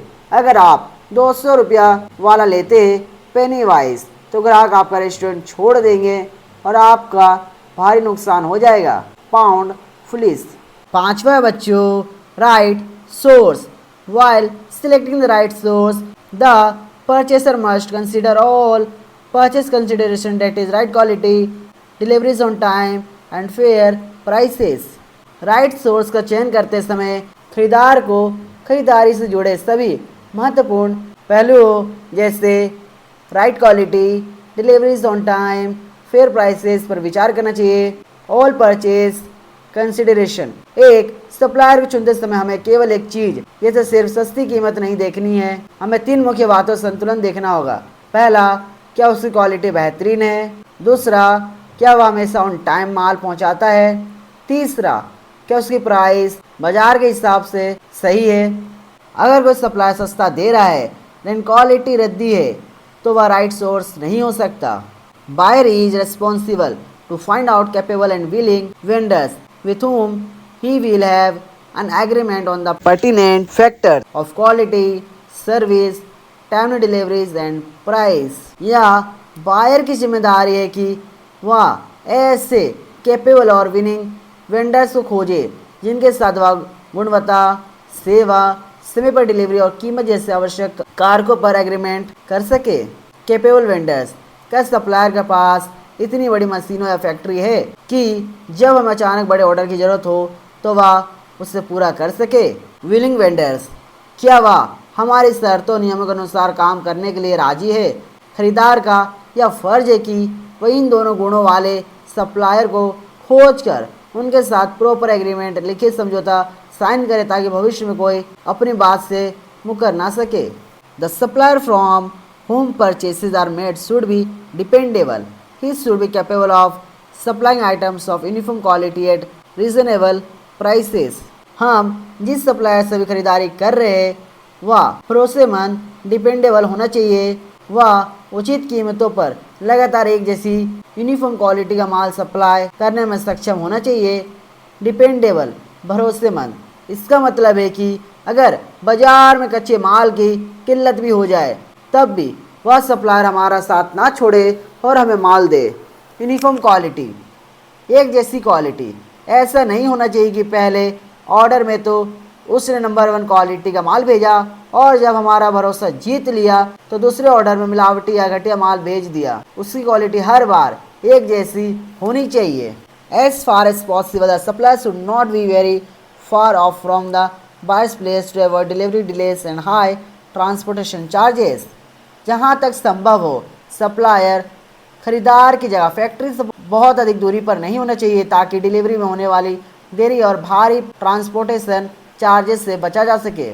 अगर सप्लायर आपकी फैक्ट्री के करीब होगा तो माल तुरंत पहुंच जाएगा और ट्रक या ट्रेन का भाड़ा भी बहुत कम लगेगा। अगर सप्लायर 1000 किलोमीटर दूर बैठा है तो रास्ते में होने वाले ट्रैफिक जाम, हड़ताल या मौसम की खराबी के कारण माल लेट हो सकता है, जिससे हमारी फैक्ट्री में काम रुकने का खतरा रहेगा। It will also help in maintaining personal contact between the buyer and the supplier and in getting better after sales service। यह खरीदार और सप्लायर के बीच पर्सनल कॉन्टैक्ट बनाए रखने और बेहतरीन बिक्री के बाद की सेवा आफ्टर सेल्स सर्विस प्राप्त करने में मदद करेगा। पास के सप्लायर से आप कभी भी जाकर फेस टू फेस मिल सकते हैं, बातचीत कर सकते हैं, जिससे आपसी संबंध और व्यावसायिक रिश्ते मजबूत होते हैं। आफ्टर सेल्स सर्विस, यदि खरीदे गए माल में कोई खराबी निकलती है तो पास वाला सप्लायर तुरंत आकर उसे बदल देगा या ठीक कर देगा, जबकि दूर वाला सप्लायर बहाने बना सकता है। एग्जाम्पल, कार बनाने वाली कंपनी, ऑटोमोबाइल मैन्युफैक्चरर। एक बड़ी कार कंपनी को अपनी कारों के लिए ब्रेक पैड्स चाहिए। कार में सेफ्टी सबसे ज़रूरी होती है। अगर कंपनी किसी ऐसे एरे गिरे सप्लायर से ब्रेक खरीद ले जो एक बेच में अच्छे ब्रेक देता है और दूसरे बेच में घटिया, नो यूनिफॉर्म क्वालिटी, तो कारों का एक्सीडेंट हो सकता है और कंपनी पर केस हो सकता है। इसलिए कंपनी को केवल उसी सप्लायर से डील करनी चाहिए जो इंटरनेशनल स्टैंडर्ड्स के साथ लगातार यूनिफॉर्म क्वालिटी और ब्रेक पैड्स उचित दाम पर दे सके। छठा है बच्चों, right place. The buyer must look to the right place for purchasing. खरीदार को खरीदारी के लिए हमेशा सही स्थान को ध्यान में रखना चाहिए। जब कोई कंपनी सामान खरीदती है तो परचेज ऑफिसर को यह बिल्कुल साफ पता होना चाहिए कि माल किस सही जगह पर मंगवाना है। अगर माल गलत जगह या गलत गोदाम पर उतर गया तो उसे वापस सही जगह लाने में समय और पैसा दोनों बर्बाद हो जाएंगे। Right place means a place that is most convenient from the point of view of location of stores and or plant location। Right place का अर्थ उस स्थान से जो स्टोर, गोदाम के स्थान और या प्लांट, फैक्ट्री के स्थान के दृष्टिकोण से सबसे अधिक सुविधाजनक, कन्वीनियंट हो। प्लांट लोकेशन, फैक्ट्री के स्थान जहां मशीनें लगी है और काम चल रहा है। स्टोर लोकेशन, गोदाम का स्थान जहां कच्चा माल संभाल कर रखा जाता है। सामान को सीधे उसी गोदाम या प्लांट पर मंगवाना चाहिए जहां उसकी ज़रूरत है, ताकि उसे दोबारा गाड़ी में लोड करके यहाँ वहाँ ना भेजना पड़े। It should also be seen that materials are made available at the right place। यह भी देखा जाना चाहिए कि आवश्यक मटेरियल्स सही स्थान पर ही उपलब्ध कराई जाए। खरीदार का काम सिर्फ ऑर्डर देना नहीं है, बल्कि यह पक्का करना भी है कि सप्लायर माल को ठीक उसी जगह पर अनलोड करे जो ऑर्डर फॉर्म में लिखी गई थी। बल्कि materials specially should be made available by the supply near the plant। It is to be used to reduce transportation cost and to avoid unnecessary delay। विशेष रूप से भारी सामग्री, बल्कि मटेरियल्स को सप्लायर द्वारा उस प्लांट के पास उपलब्ध कराया जाना चाहिए जहां उसका उपयोग किया जाना है, ताकि ट्रांसपोर्टेशन कॉस्ट को कम किया जा सके और अनावश्यक देरी से बचा जा सके। बल्कि मटेरियल्स भारी सामान जैसे कोयला, लोहा, सीमेंट, रेत या भारी मशीनें, इन भारी चीज़ों को उठाने और ले जाने का खर्चा बहुत ज़्यादा होता है। अगर इन्हें मुख्य प्लांट से दूर किसी दूसरे गोदाम में उतार दिया जाए तो उन्हें दोबारा मुख्य प्लांट तक लाने में भारी ट्रांसपोर्ट का खर्चा ट्रांसपोर्टेशन कॉस्ट लगेगा और समय की बर्बादी डिले अलग से होगी। इसलिए समझदारी इसी में है कि भारी माल को सीधे उसी प्लांट के गेट पर उतारा जाए जहां उसका इस्तेमाल होना है। एग्जाम्पल, घर बनाने का एग्जाम्पल। मान लीजिए आप अपना नया घर बनवा रहे हैं। आपने सप्लायर से 2 ट्रक ईंटें और 50 बोरी सीमेंट मंगवाई। गलत स्थान, रॉन्ग प्लेस। सप्लायर ने सीमेंट की बोरियों आपके घर से 200 मीटर दूर मेन रोड पर ही उतार दी क्योंकि आपके घर की गली थोड़ी पतली थी। अब आपको अलग से मजदूर बुलाने पड़ेंगे जो उन सीमेंट की बोरियों को उठाकर आपके घर तक लाएंगे। इससे आपका मजदूरों का खर्चा बढ़ गया, समय बर्बाद हुआ और अगर रास्ते में बारिश आ गई तो सीमेंट खराब भी हो सकता है। सही स्थान, राइट प्लेस। सप्लायर छोटी गाड़ी से सीमेंट सीधे आपके निर्माणाधीन घर के अंदर बने शेड कमरे के नीचे पहुंचाता है। इससे कोई अतिरिक्त खर्च नहीं होता और सामान पूरी तरह सुरक्षित रहता है। अब आता बच्चों purchase department. The purchase department plays a very important role in an organization. Purchase department किसी भी व्यवसायिक संगठन में बहुत ही महत्वपूर्ण भूमिका निभाता है। इसको ऐसा समझे कि यह विभाग किसी भी कंपनी का किचन या बटुआ है। जैसे घर में रसोई घर सबसे महत्वपूर्ण होता है क्योंकि वहीं से सबको ऊर्जा मिलती है, वैसे ही बिजनेस में परचेज डिपार्टमेंट सबसे ज़रूरी है क्योंकि पूरे कंपनी को काम करने के लिए कच्चा माल यही विभाग खरीद कर देता है। अगर यह डिपार्टमेंट एक दिन भी काम बंद कर दे तो पूरी कंपनी ठप हो जाएगी।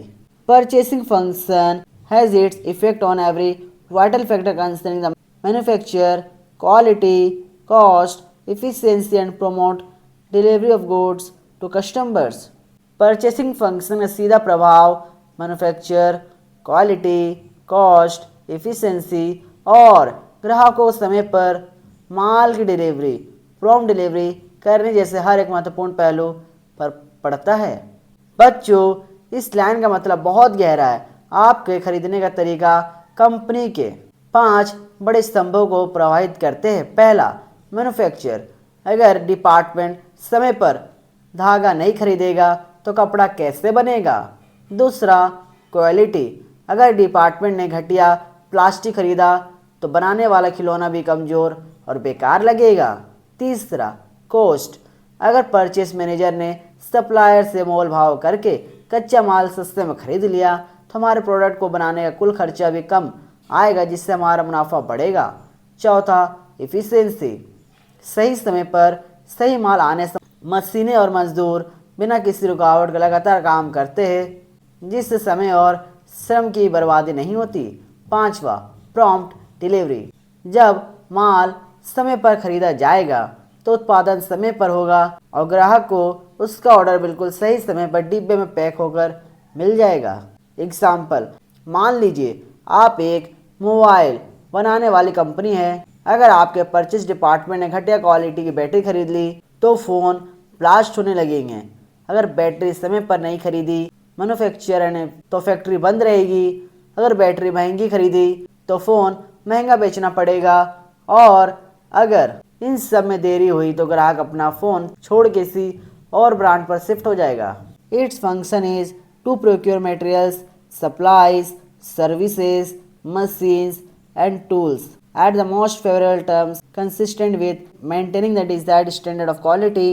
इस डिपार्टमेंट का मुख्य कार्य डिजायर्ड स्टैंडर्ड्स ऑफ क्वालिटी को बनाए रखते हुए सबसे अनुकूल शर्तों फेवरेबल टर्म्स पर मटेरियल्स, सप्लाईज, सर्विसेज, मशीन्स और टूल्स प्राप्त करना है। यहाँ स्टूडेंट्स को 2 बातें समझनी होगी। क्या खरीदना है।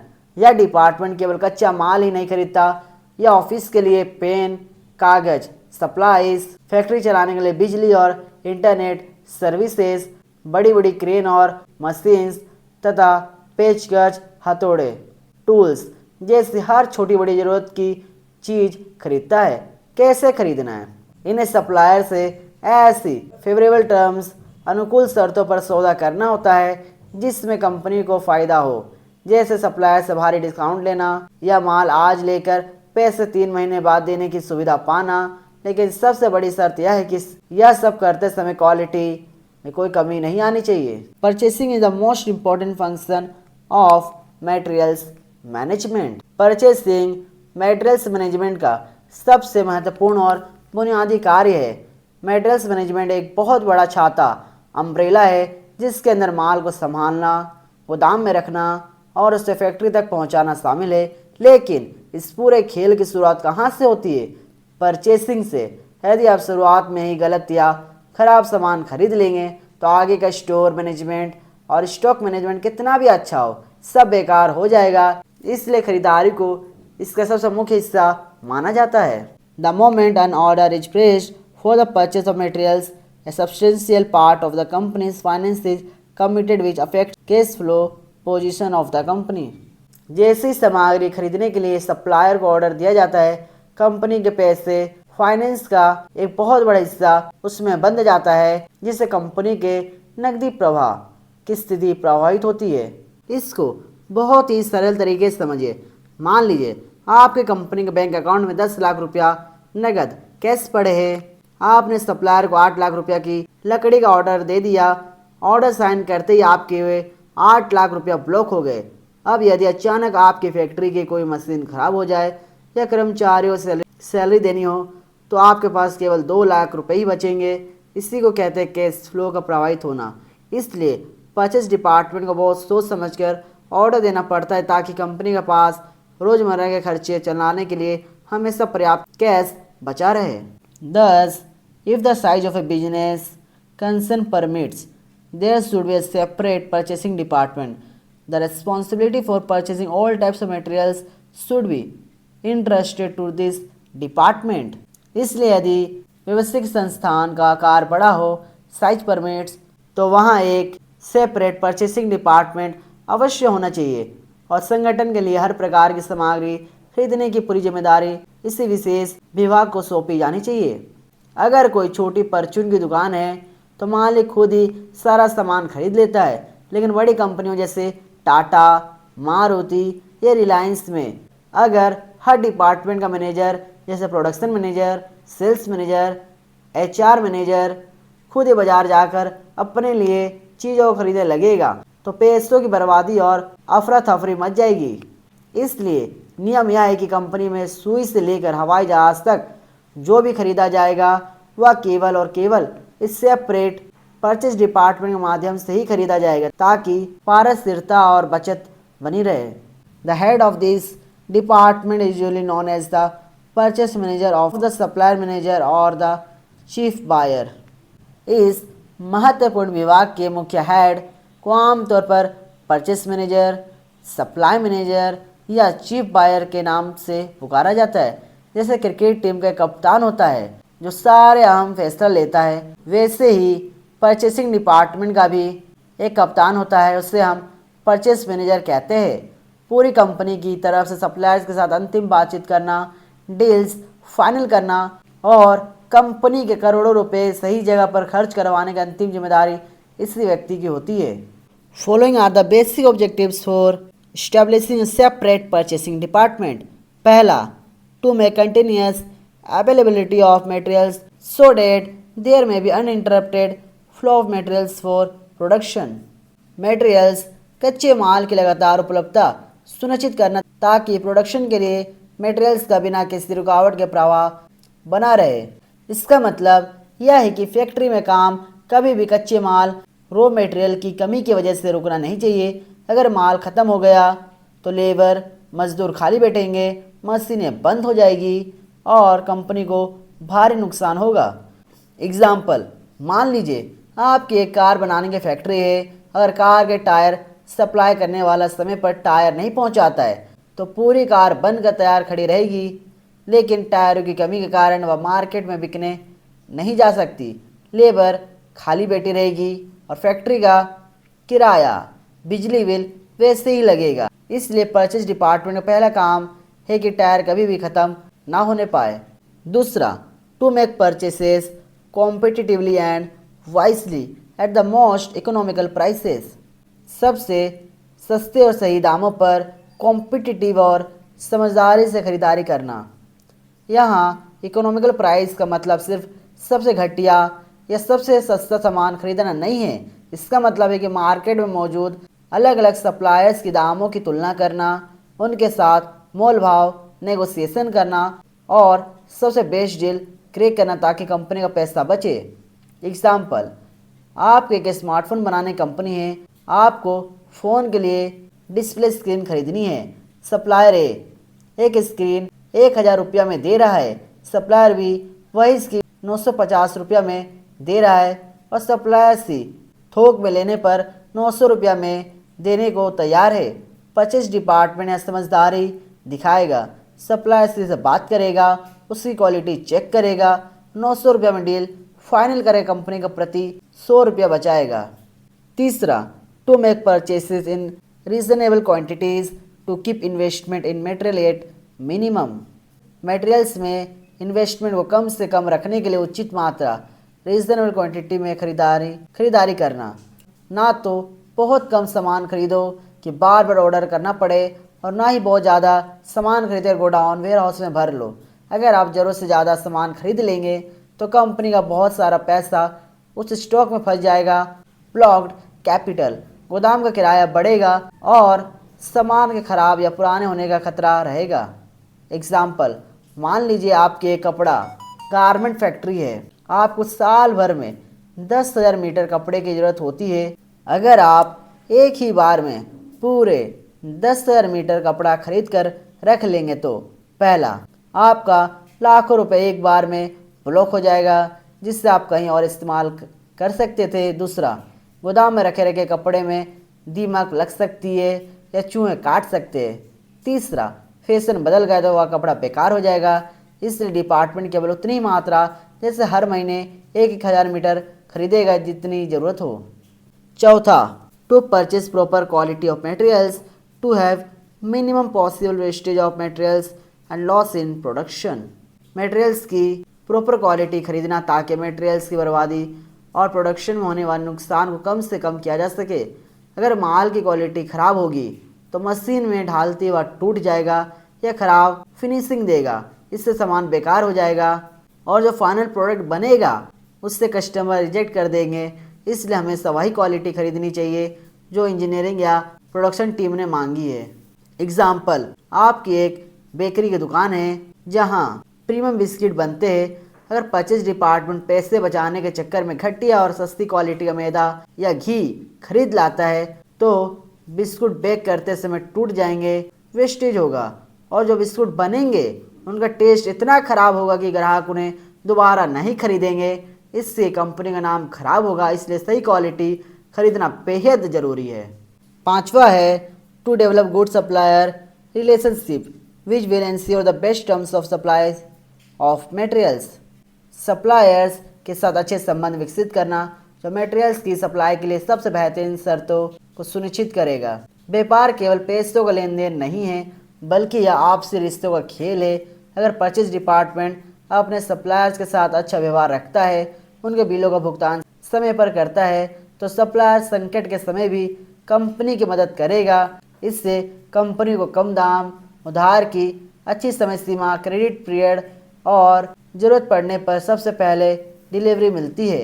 एग्जाम्पल, मान लीजिए आपकी एक मिठाई बनाने की बहुत बड़ी दुकान है। दिवाली के सीज़न में अचानक मार्केट में खोए मावे की भारी किल्लत, शॉर्टेज हो जाती है। सभी दुकानें खोया ढूंढ रही है, लेकिन क्योंकि आपके संबंध आपके सप्लायर से सालों से बहुत अच्छे हैं और आपने हमेशा उसे समय पर पेमेंट की है, वह बाकी खरीदारों को छोड़कर सबसे पहले खोया आपकी दुकान पर पहुंचाएगा, वह भी बिना रेट बढ़ाए, क्योंकि वह आपके रिश्ते की कद्र करता है। छठा है बच्चों, to develop alternate sources of supply so that metals may be purchased from those alternate sources if a particular supplier fails to supply the materials। Alternate sources को विकसित करना ताकि यदि कोई विशेष सप्लायर मेटल सप्लाई करने में असफल हो जाए तो उन वैकल्पिक स्रोतों से मेटेरियल खरीदा जा सके। कभी भी अपनी पूरी फैक्ट्री को चलाने के लिए सिर्फ एक सप्लायर पर निर्भर डिपेंडेंट नहीं रहना चाहिए, इससे बिजनेस में रिस्क माना जाता है। अगर उसी इकलौते सप्लायर की फैक्ट्री में हड़ताल हो जाए, अगर आग लग जाए या वह दिवालिया हो जाए तो आपकी फैक्ट्री भी बंद हो जाएगी। इसलिए हमेशा प्लान बी के तौर पर 2 या 3 एक्स्ट्रा सप्लायर्स तैयार रखने चाहिए। एग्जाम्पल, आपकी एक दवाइयाँ बनाने की कंपनी फार्मास्यूटिकल फर्म है। आप दवाई का सॉल्ट रॉ मटेरियल सप्लायर ए से खरीदते हैं। अचानक सप्लायर ए के राज्य में बाढ़ आ जाती है और उसका ट्रांसपोर्ट हफ्तों के लिए टफ हो जाता है। अगर आपके पास सप्लायर बी और सी का बैकअप अल्टरनेट सोर्स पहले से तैयार है तो आप तुरंत उन्हें ऑर्डर देकर माल मंगवा लेंगे और आपकी जीवन रक्षक दवाइयाँ बनने का काम एक दिन के लिए भी नहीं रुकेगा। 7वां बच्चों, to adopt the most advantageous method of purchase to ensure smooth delivery of materials from suppliers and to avoid the risk of any disputes or financial loss। Supplier से मटेरियल्स की स्मूथ डिलीवरी सुनिश्चित करने के लिए और किसी भी disputes या फाइनेंशियल लॉस के जोखिम से बचने के लिए खरीद का सबसे फायदेमंद तरीका अपनाना। खरीदारी करते समय सारे नियम, शर्तें, एग्रीमेंट और पेमेंट का तरीके बिल्कुल साफ और कानूनी रूप से पक्के होने चाहिए। खरीद का तरीका ऐसा होना चाहिए जिससे कंपनी का सबसे ज़्यादा फायदा हो और भविष्य में सप्लायर के साथ कोई लड़ाई झगड़ा या पैसों नुकसान ना हो। जैसे माल रास्ते में खराब हुआ तो नुकसान किसका होगा या पहले से तय होना चाहिए। एग्जाम्पल, आपकी एक कंस्ट्रक्शन कंपनी है और आप 50 लाख रुपया का सीमेंट खरीद रहे हैं। परचेज डिपार्टमेंट यहाँ समझदारी से काम करेगा और एक लिखित कॉन्ट्रैक्ट एग्रीमेंट करेगा जिसमें साफ लिखा होगा अगर सीमेंट बारिश की वजह से भीगा हुआ मिला तो कंपनी 1 रुपया भी नहीं देगी और पूरा नुकसान सप्लायर का होगा। इस स्पष्ट तरीके मेथड को अपनाने से कंपनी किसी भी कानूनी विवाद या आर्थिक नुकसान से पूरी तरह सुरक्षित हो जाती है। 8वां बच्चों, to serve as an information center on the materials knowledge relating to prices, sources of supply, specifications, mode of delivery, etc. Prices, supply के स्रोतों, स्पेसिफिकेशंस और डिलीवरी के तरीकों आदि से संबंधित मटेरियल की जानकारी के लिए इंफॉर्मेशन सेंटर के रूप में कार्य करना। परचेज डिपार्टमेंट बाजार की नब्ज जानता है। उससे पता होता है कि कौन सा माल कहाँ मिलता है, क्या रेट चल रहा है और कौन सा नया मटेरियल मार्केट में आया है। इसलिए जब भी कंपनी के दूसरे डिपार्टमेंट्स जैसे प्रोडक्शन टीम या फाइनेंस टीम को मटेरियल से जुड़ी कोई भी जानकारी चाहिए होती है तो यह डिपार्टमेंट एक गूगल या इंफॉर्मेशन सेंटर की तरह उन्हें गाइड करता है। एग्जाम्पल, मान लीजिए आपकी कंपनी के प्रोडक्शन इंजीनियर एक नया गैजेट डिजाइन कर रहे हैं और उन्हें एक खास तरह के हल्के एल्युमिनियम की ज़रूरत है। इंजीनियर को नहीं पता कि यह एल्युमिनियम भारत में कहाँ और किस रेट पर मिलेगा। वे सीधे परचेज डिपार्टमेंट के पास जाएंगे। डिपार्टमेंट अपने डेटाबेस से तुरंत निकाल कर बताएगा कि यह माल जर्मनी और गुजरात के इन 3 सप्लायर्स के पास मिलता है, इसका रेट यह है और इसे आने में 10 दिन का समय लगेगा। To sum up the basic objective of setting up a separate purchase department is, संक्षेप में कहे तो एक बिल्कुल अलग परचेज डिपार्टमेंट को स्थापित करने का मुख्य या बुनियादी उद्देश्य यह होता है कि इसका मतलब यह है कि कंपनी में बाकी बहुत से डिपार्टमेंट होते जैसे सेल्स, अकाउंट्स, मार्केटिंग, लेकिन एक स्पेशल परचेज डिपार्टमेंट को अलग से बनाने की जरूरत क्यों पड़ी। इसका एक बहुत ही ठोस और बुनियादी कारण है। इससे आगे 3 भागों में to ensure continuous availability of requisite quality of materials, यह पक्का करना कि फैक्ट्री को जिस खास क्वालिटी के कच्चे माल की ज़रूरत है वह बिना रुके लगातार मिलती रहे। यहाँ 2 बातें बहुत ज़रूरी है। पहला, क्वालिटी, माल वैसे ही होना चाहिए जैसे प्रोडक्शन टीम ने मांगा है, ना उससे घटिया ना ज़रूरत से ज़्यादा महंगा। दूसरा, लगातार उपलब्धता, माल कभी भी ख़त्म नहीं होना चाहिए। जब स्टोर खाली होने लगे नया स्टॉक पहले से मौजूद होना चाहिए। To avoid held up of production and loss in production, ताकि प्रोडक्शन के काम में कोई रुकावट ना आए और फैक्ट्री में कोई नुकसान ना उठाना पड़े।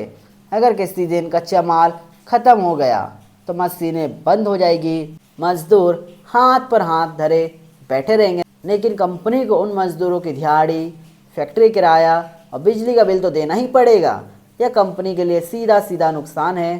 परचेज डिपार्टमेंट का काम इस नुकसान से कंपनी को बचाना है and at the same time reduce the ultimate cost of the finished product, और इसके साथ ही साथ बनकर तैयार होने वाले फिनिश्ड प्रोडक्ट की कुल लागत अल्टीमेट कॉस्ट को कम किया जा सके। जब यह डिपार्टमेंट सूझबूझ से काम करता है, सप्लायर से मोल भाव करता है और बिना वजह माल को बर्बाद होने से बचाता है, तो चीज़ें सस्ते में खरीदी जाती है। जब कच्चा माल सही दाम में आएगा तो जो फाइनल प्रोडक्ट जैसे बाइक, फ़ोन या कपड़ा बनकर तैयार होगा, उसकी लागत भी कम आएगी। लागत कम होगी तो कंपनी बाज़ार में कंपटीशन में टिक पाएगी और ज़्यादा मुनाफा कमाएगी। अब आता बच्चों सेंट्रलाइज्ड परचेसिंग। परचेसिंग में भी सेंट्रलाइज्ड और decentralized. Centralized purchasing means that all the purchase functions are routed through one department। किसी भी ऑर्गेनाइजेशन में खरीदारी या तो सेंट्रलाइज्ड हो सकती है या डिसेंट्रलाइज्ड। सेंट्रलाइज्ड परचेसिंग का सीधा सा मतलब है कंपनी की हर तरह की खरीदारी के काम सिर्फ और सिर्फ एक ही मुख्य डिपार्टमेंट, मेन डिपार्टमेंट के जरिए पूरे किए जाएंगे। मान लीजिए एक बहुत बड़ी कंपनी है, उसमें अलग अलग डिपार्टमेंट है जैसे production, sales, HR, IT। Centralize system में इन सभी डिपार्टमेंट को खुद से बाजार जाकर कुछ भी खरीदने की आज़ादी नहीं होती। पूरी कंपनी के लिए खरीदारी करने के हक सिर्फ एक परचेस डिपार्टमेंट के पास होता है। Purchasing should be centralized, that is all purchases should be made by the purchase department to avoid duplication, overlapping and the non uniform procurements. खरीदारी को सेंट्रलाइज्ड इसलिए किया जाना चाहिए, यानी सारे ऑर्डर सिर्फ परचेज डिपार्टमेंट से ही जाने चाहिए ताकि डुप्लीकेशन, एक ही चीज़ दो बार खरीदना, ओवरलैपिंग, कामों का टकराव और नॉन यूनिफॉर्म प्रोक्योरमेंट्स, अलग अलग तरह की या बिना तालमेल की खरीदारी से बचा जा सके। अगर हर कोई अपने आप सामान खरीदने लगेगा तो हो सकता है कि प्रोडक्शन डिपार्टमेंट भी वही कंप्यूटर खरीद ले जो IT डिपार्टमेंट ने पहले से मंगवाया हुआ है। डुप्लीकेशन या फिर एक डिपार्टमेंट महंगे दाम पर सामान लाए और दूसरा सस्ते में, नॉन यूनिफॉर्म। इन सब गड़बड़ियों को रोकने के लिए ही एक सिंगल हैंड बनाया जाता है। All the other departments which require materials, suppliers, services, machines and tools should send indents or purchase requisition to the centralized purchasing department to make timely and suitable purchases। बाकी जितने भी departments है जिन्हें किसी भी तरह के मटेरियल, कच्चा माल, सप्लाईज, सर्विसेज, मशीनरी या टूल्स, औजारों की ज़रूरत है, वे अपनी ज़रूरत की एक लिस्ट जिसे इंडेंट्स या परचेस रिक्विजिशन खरीद मांग पत्र कहते हैं इस सेंट्रलाइज्ड परचेज डिपार्टमेंट को भेजेंगे ताकि सही समय पर और सही उपयुक्त खरीदारी की जा सके। जब भी किसी डिपार्टमेंट को कुछ चाहिए होगा वह खुद बाजार नहीं भागेगा, वह एक पर्चे या फॉर्म इंडेंट रिक्विजिशन पर लिख कर देगा कि मुझे यह सामान चाहिए और उसे परचेज डिपार्टमेंट को सौंप देगा। अब सही समय पर सही वेंडर से वह सामान ला कर देना परचेज डिपार्टमेंट की जिम्मेदारी होगी। एग्जाम्पल, फैमिली ग्रोसरी बिना सेंट्रलाइज्ड सिस्टम के डिसेंट्रलाइज्ड। घर में 4 सदस्य है, चारों को भूख लगी या कुछ सामान चाहिए था। भाई बाजार से 1 किलो आलू ले आया, मम्मी भी शाम को अपनी सहेली के साथ जाते समय 1 किलो आलू ले आई और पापा को लगा घर में आलू ख़त्म है तो वो भी ले आए। परिणाम, घर में बहुत सारे आलू जमा हो गए और पैसे भी ज़्यादा खर्च हुए। Duplication and overlapping. Centralised system के साथ मम्मी घर की परचेस मैनेजर है, भाई, पापा और बहन को जो भी चाहिए, पेन, राशन, सब्जी, वो मम्मी को एक लिस्ट में लिख कर दे देते हैं। इससे कहते हैं इंटेंट भेजना। अब मम्मी अकेले मार्केट जाती है, थोक में या सही दाम पर मोल भाव करके सारा सामान एक साथ लाती है। इससे पैसे भी बचते हैं और कोई सामान डबल नहीं आता। Advantages of standardised purchasing. पहला है बच्चों, when materials are purchased, favourable terms, example more rate discount और economics in transport can be obtain because the quantity involve will be large.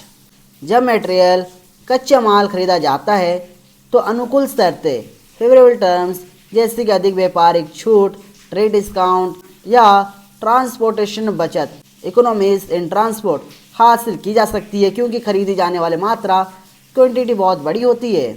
जब एक ही डिपार्टमेंट पूरी कंपनी का सामान एक साथ ऑर्डर करेगा तो ऑर्डर का साइज बहुत बड़ा बल्क हो जाएगा।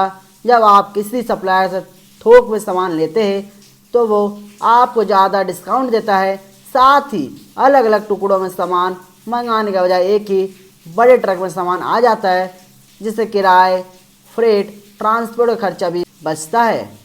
एग्जाम्पल, मान लीजिए एक कॉलेज में 5 अलग अलग डिपार्टमेंट है।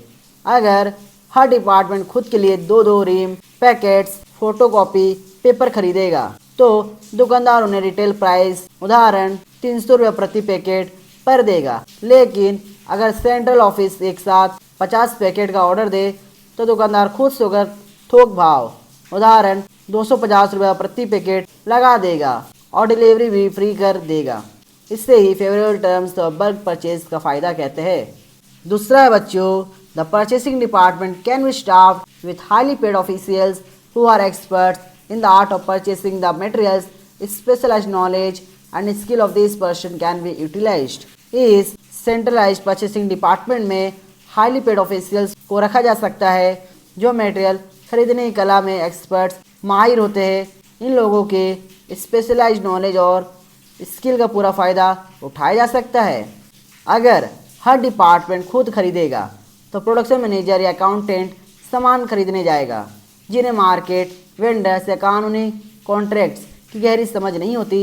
लेकिन जब एक ही मुख्य परचेज डिपार्टमेंट होता है तो कंपनी वहाँ किसी प्रोफेशनल परचेज एक्सपर्ट जैसे MBA इन सप्लाई चेन को रख सकती है। भले ही उनकी सैलरी ज़्यादा हो, लेकिन उनका मार्केट नॉलेज कंपनी का लाखों रुपया बचा देता है। एग्जाम्पल, जैसे एक क्रिकेट टीम में हर खिलाड़ी थोड़ा बहुत विकेट कीपिंग कर सकता है, लेकिन टीम एक स्पेशलिस्ट विकेट कीपर को रखती है क्योंकि उसकी स्किल्स मैच जिताती है। ठीक वैसे ही एक एक्सपर्ट परचेज ऑफिसर को पता होता है कि किस महीने में कच्चे माल के दाम गिरेंगे, कौन सा सप्लायर सबसे भरोसेमंद है और बेस्ट क्वालिटी कैसे चेक करनी है। तीसरा है बच्चों, better control on purchasing is possible. There are chances of reckless buying when several persons are authorized to make purchases for their requirements. खरीदारी पर बेटर कंट्रोल रखना संभव हो पाता है जब कई अलग अलग व्यक्तियों को उनकी आवश्यकताओं के लिए खरीदारी करने का अधिकार दे दिया जाता है, तो लापरवाही से खरीदारी, रेकलेस बाइंग होने की संभावना बढ़ जाती है।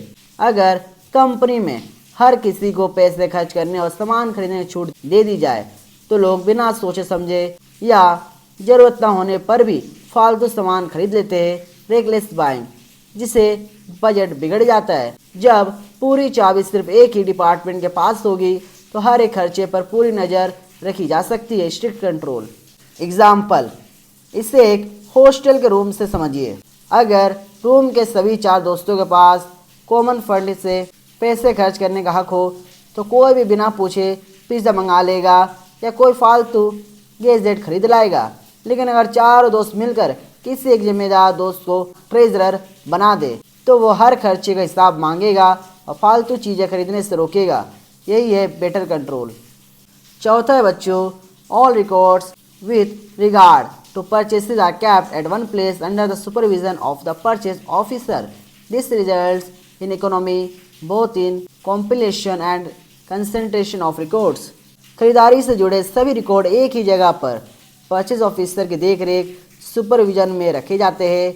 इसके परिणाम स्वरूप रिकॉर्ड्स को इकट्ठा करने और उन्हें चेक करने दोनों में ही पैसों और समय की बचत होती है। अलग अलग बिल और इनवॉइस ढूंढने के लिए दफ्तर नहीं भटकना पड़ता। किस सप्लायर को कितना पेमेंट किया, पिछले साल माल किस रेट पर आया था, ये सारे दस्तावेज एक ही अलमारी या एक ही कंप्यूटर फोल्डर में मिल जाते हैं। इससे अकाउंट्स ऑडिट करना और पुरानी कीमतों को चेक करना बेहद आसान और सस्ता हो जाता है। एग्जाम्पल, मान लीजिए आपको पिछले 6 महीने के घर के बिजली, पानी और राशन के बिल देखने हैं। अगर बिल घर के अलग अलग कोनों में या अलग अलग लोगों के पास बिखरे हो तो उन्हें ढूंढने में पूरा दिन खराब हो जाएगा। लेकिन अगर मम्मी ने सारे बिलों की एक फाइल बनाकर एक ही जगह रखी हो तो आप 2 मिनट में चेक कर लेंगे। इसे ही कहते हैं कॉम्प्लीशन और कंसल्टेशन की आसानी। 5वां है बच्चों, centralized purchasing helps in following uniform purchasing policies, practices and procedures. Centralised purchasing uniform purchasing policies, practices, procedures का पालन करने में मदद करता है। जब पूरी कंपनी के लिए खरीदारी सिर्फ एक ही डिपार्टमेंट संभालता है तो नियम सबके लिए एक जैसे होते हैं। ऐसा नहीं होता कि एक डिपार्टमेंट नगद पैसे देकर सामान खरीद रहा है और दूसरा डिपार्टमेंट उधारी पर। कंपनी के जो भी नियम है, जैसे टेंडर कैसे खुलेगा, पेमेंट कितने दिनों में होगी, कौन सी ब्रांड से माल लिया जाएगा, वे पूरी कंपनी में बिल्कुल एक समान लागू होते हैं। एग्जाम्पल, जैसे आपके स्कूल या कॉलेज की यूनिफॉर्म होती है, पूरे स्कूल के बच्चों के लिए एक ही ड्रेस कोड का नियम होता है जिससे सब एक जैसे दिखते हैं। अगर हर बच्चे को अपनी मर्जी के कपड़े पहनने दिए जाए तो यूनिफॉर्मिटी खत्म हो जाएगी। ठीक ऐसे ही एक सेंट्रल विभाग होने से पूरे कंपनी के खरीदारी करने का तरीका बिल्कुल एक समान यूनिफॉर्म हो जाता है। छठा है बच्चों, it avoids duplication of efforts and is helpful in achieving product standards. या डुप्लीकेशन ऑफ एफर्ट्स को रोकता है और प्रोडक्ट स्टैंडर्ड्स को हासिल करने में मददगार होता है। डुप्लीकेशन ऑफ एफर्ट्स रोकना, अगर 5 अलग अलग डिपार्टमेंट खुद सामान खरीदेंगे तो 5 डिपार्टमेंट्स के लोग अलग अलग बाजार जाएंगे, अलग अलग सप्लायर्स ढूंढेंगे, अलग अलग बिल बनाएंगे, यानी एक ही काम को 5 बार किया जाएगा। मेहनत और समय की बर्बादी। सेंट्रल परचेसिंग में यह मेहनत सिर्फ एक बार होती है। प्रोडक्ट स्टैंडर्ड्स हासिल करना, जब एक ही जगह से सारा माल जांच परख कर खरीदा जाएगा तो कच्चे माल की क्वालिटी हमेशा एक जैसी स्टैंडर्ड रहेगी, जिससे बनने वाला फाइनल प्रोडक्ट भी हमेशा बेस्ट क्वालिटी का बनेगा। Example, Apple iPhone manufacturing situation. IPhone बनाने के लिए स्क्रीन, डिस्प्ले पैनल्स की जरूरत होती है। अगर आईफोन की असेंबली करने वाली अलग अलग फैक्ट्रियाँ खुद से सैमसंग या एलजी के पास जाकर स्क्रीन की डील करने लगे तो हर फैक्ट्री के लोग एक ही जैसा कॉन्ट्रैक्ट बनाने में अपनी ऊर्जा और समय बर्बाद करेंगे। डुप्लीकेशन ऑफ एफर्ट्स, साथ स्क्रीन की ब्राइटनेस और क्वालिटी में अंतर आ सकता है। सेंट्रल परचेसिंग का फायदा, एप्पल का सेंट्रलाइज्ड प्रोक्योरमेंट टीम खुद सीधे कंपोनेंट मेकर से बात करके स्क्रीन का स्टैंडर्ड साइज, क्वालिटी और ब्राइटनेस लेवल तय करता है और एक ही बार में करोड़ों स्क्रीन का ऑर्डर दे देता है। इससे अलग अलग फैक्ट्रियों को सप्लायर से डील नहीं करनी पड़ती और हर आईफोन के स्क्रीन का डिस्प्ले स्टैंडर्ड बिल्कुल एक समान यूनिफॉर्म होता है। सातवां बच्चों, the liaison with production and service departments becomes easier by centralized purchasing because all departments are to approach the purchasing department for their requirements of materials, supplies, services and tools. Centralized purchasing द्वारा production और service departments के साथ संपर्क या तालमेल बिठाना आसान हो जाता है, क्योंकि सभी डिपार्टमेंट्स को अपने मटेरियल, सप्लाईज, सर्विसेज और टूल्स की ज़रूरत के लिए केवल परचेज डिपार्टमेंट से ही संपर्क करना होता है। लाइसेंस का मतलब होता है कि आपसी तालमेल या कम्युनिकेशन। अगर फैक्ट्री में प्रोडक्शन रुकने वाला है या किसी डिपार्टमेंट को टूल्स चाहिए तो उन्हें 10 जगह फ़ोन घुमाने की ज़रूरत नहीं है। उन्हें पता है कि कंपनी का एक ही एकल खिड़की, सिंगल विंडो है, परचेज डिपार्टमेंट। वे सीधे वहां बात करते हैं और अपनी ज़रूरत बता देते हैं, जिससे डिपार्टमेंट्स के बीच का तालमेल बहुत स्मूथ हो जाता है। एग्जाम्पल, किसी बड़े अस्पताल का उदाहरण, वहाँ ऑपरेशन थिएटर, ओपीडी और लैब जैसी कई इकाइयाँ होती है। अगर हर यूनिट को वाल्स, सीरीज या दवाइयाँ चाहिए तो सीधा अस्पताल के सेंट्रल स्टोर परचेस डेस्क पर जाकर डिमांड नोट दे देते हैं। उन्हें अलग अलग सप्लायर से माथापच्ची नहीं करनी पड़ती। इससे डॉक्टरों और स्टाफ का समय बचता है और वे अपने मुख्य काम पर ध्यान दे पाते हैं। आठवां बच्चों, centralized purchasing results in economy to a vendor. There is only one purchase officer to be dealt with instead of many person under decentralized purchasing. Centralized purchasing के परिणाम स्वरूप माल बेचने वाले विक्रेता या वेंडर के लिए भी बचत या किफ़ायत इकोनॉमी होती है। आम तौर पर हम सोचते हैं कि खरीदारी के नियमों से सिर्फ हमारी कंपनी का फ़ायदा होता है, लेकिन सेंट्रल परचेसिंग का एक बहुत बड़ा फ़ायदा उस सप्लायर वेंडर को भी मिलता है जो हमें माल बेच रहा है।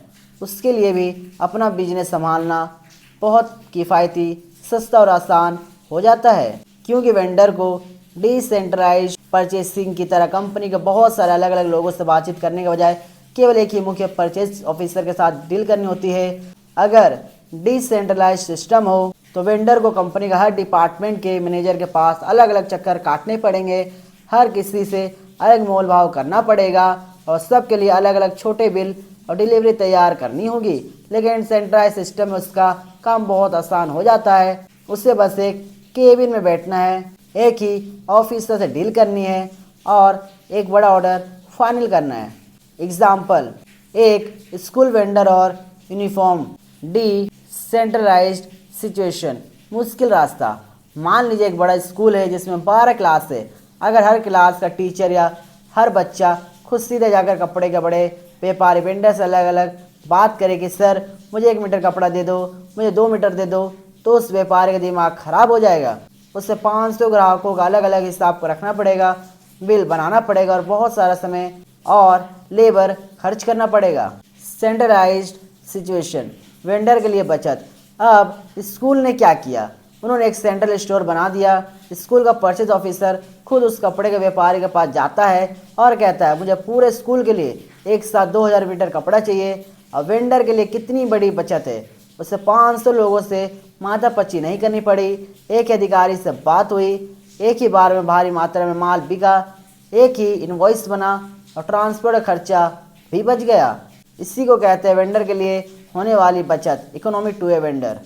Disadvantages of centralized purchasing. पहला है बच्चों, centralized purchasing will cause delay because branches at different places will send the requirements to the purchasing department and the purchasing department will then look into the requirements and place the order for the purchase of materials।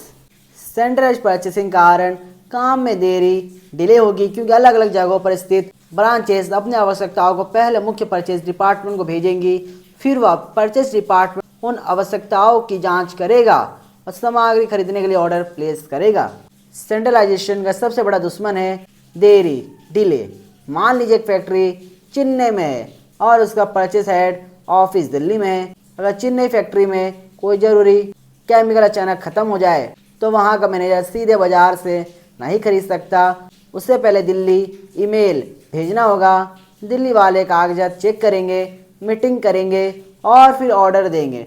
इस पूरी कागजी कार्रवाई में दिनों या हफ्तों की देरी हो जाती है जिससे काम रुक सकता है। एग्जाम्पल, मान लीजिए आपके कॉलेज का मेन हेड ऑफिस किसी दूसरे शहर में है। आपके क्लास की लाइट का बल्ब खराब हो जाता है। अब क्लास टीचर खुद 20 रुपया का बल्ब खरीद कर नहीं लगवा सकता। उससे पहले हेड ऑफिस को एक रिक्वेस्ट लेटर भेजना होगा, हेड ऑफिस उसे अप्रूव करेगा, फिर वहाँ से बल्ब या पैसा आएगा। इस चक्कर में स्टूडेंट्स को कई दिनों तक अंधेरे में बैठना पड़ सकता है।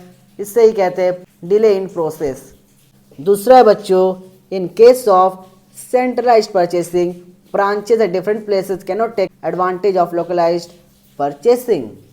सेंट्रलाइज्ड परचेसिंग की स्थिति में अलग अलग स्थानों पर मौजूद ब्रांचेस स्थानीय स्तर पर होने वाली खरीदारी लोकलाइज्ड परचेसिंग के फायदों का लाभ नहीं उठा सकती। हर शहर या लोकल मार्केट की अपनी कुछ खासियतें और फायदे होते हैं।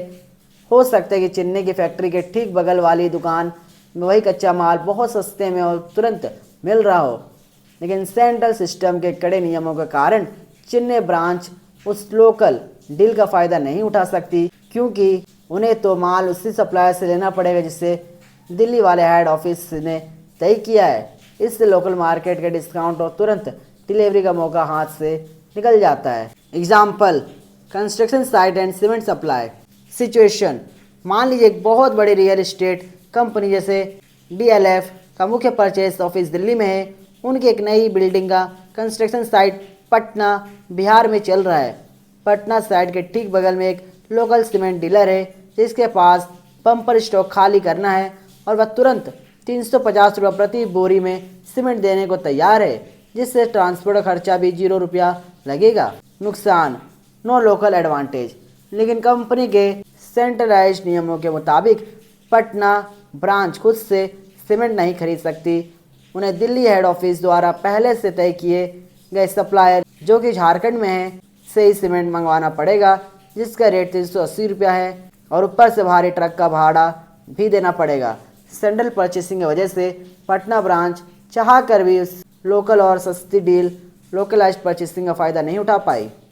तीसरा है बच्चों, there are chances of misunderstanding between the branch which requires the materials and the purchasing department with the result that wrong purchases of materials can be made. जिस ब्रांच को सामग्री की आवश्यकता है और जो परचेस डिपार्टमेंट है, उन दोनों के बीच गलतफहमी मिसअंडरस्टैंडिंग होने की संभावना रहती है, जिसके परिणाम स्वरूप गलत सामग्री खरीदी रॉन्ग परचेसेस जा सकती है। जब माल का इस्तेमाल करने वाला इंसान कोई और हो, फैक्ट्री इंजीनियर और माल खरीदने वाला कोई और, हेड ऑफिस का परचेस क्लर्क, तो कम्युनिकेशन गैप होना बहुत आम बात है। इंजीनियर ने जो टेक्निकल स्पेसिफिकेशन लिख कर भेजा, हो सकता है कि हेड ऑफिस का क्लर्क उसे ठीक से समझ ना पाए और मार्केट से कोई दूसरा या गलत साइज क्वालिटी का सामान खरीद लाए। इससे पूरी कंपनी का पैसा और समय बर्बाद हो जाता है। एग्जाम्पल, जैसे मम्मी ने आपको बाजार से मसाला लाने को कहा। मम्मी यूज़र ब्रांच को पता है कि उन्हें कौन सी मिर्च या कौन सा मसाला चाहिए। उन्होंने आपसे कहा जाओ थोड़ा गरम मसाला ले आओ। आप परचेज डिपार्टमेंट बाजार गए और किसी भी ब्रांड का या पैकेट वाला गलत मसाला उठा लाए जो मम्मी की ज़रूरत के हिसाब से सही नहीं था। दूर बैठे होने के कारण या मिसअंडरस्टैंडिंग और रॉन्ग परचेस हो जाती है। चौथा है बच्चों, it will lead to high initial cost because a separate purchasing department for the purchase of material is to be set up. इसके कारण शुरुआती हाई इनिशियल कॉस्ट हो जाती है, क्योंकि सामग्री खरीदने के लिए एक पूरा अलग purchase department, separate purchasing department स्थापित करना पड़ता है। एक सेंट्रलाइज परचेज डिपार्टमेंट बनाने का मतलब भारी भरकम शुरुआती खर्चा। आपको एक अलग ऑफिस स्पेस चाहिए, कंप्यूटर सिस्टम चाहिए, परचेज सॉफ्टवेयर ERP SAP चाहिए, और सबसे बड़ी बात, आपको महंगे और एक्सपर्ट परचेस ऑफिसर्स तथा स्टाफ को नौकरी पर रखना पड़ेगा। छोटी कंपनियों या नए स्टार्टअप्स के लिए इतना बड़ा इंफ्रास्ट्रक्चर खड़ा करना आर्थिक रूप से बहुत मुश्किल होता है। एग्जाम्पल, मान लीजिए आपने एक छोटा से बुटीक कपड़ों की दुकान शुरू किया है जिसमें सिर्फ 3 दर्जी काम करते हैं। अब अगर आप पहले ही दिन से एक परचेस मैनेजर, एक इन्वेंट्री क्लर्क और एक अलग से ऑफिस रूम किराए पर ले ले ताकि वो धागे और कपड़े की खरीदारी का हिसाब रखे, तो आपका बिजनेस शुरू होने से पहले ही बंद हो जाए, क्योंकि आपकी इनिशियल कॉस्ट बहुत ज़्यादा बढ़ जाएगी। छोटे स्तर पर यह सिस्टम घाटे का सौदा साबित हो सकता है। अब आता है बच्चों decentralized purchasing. In decentralized purchasing every department, branch or division of the organization is given the authority to make their own purchases. If the branches or divisions of the organization are located at distant places, it may not be possible to centralize all purchases. Rather, branches can purchase from local markets and enjoy local economies without unnecessary delays.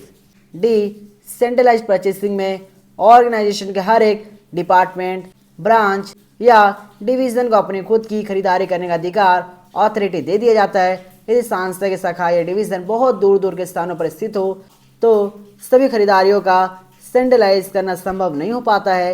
ऐसी स्थिति में शाखाएं स्थानीय बाजारों, local market से खरीदारी कर सकती है और बिना किसी अनावश्यक देरी के स्थानीय अर्थव्यवस्था के फायदों, लोकल इकोनॉमीज का आनंद उठा सकती है। या सेंट्रलाइज सिस्टम का बिल्कुल उल्टा है। यहाँ कोई एक मेन परचेज हेड पूरी कंपनी की जिम्मेदारी नहीं लेता, बल्कि कंपनी हर ब्रांच के मैनेजर से कहती है आपको जब जिस चीज़ की ज़रूरत हो आप खुद अपने स्तर पर अपने पास की मार्केट से खरीद लो, हेड ऑफिस से पूछने की ज़रूरत नहीं है।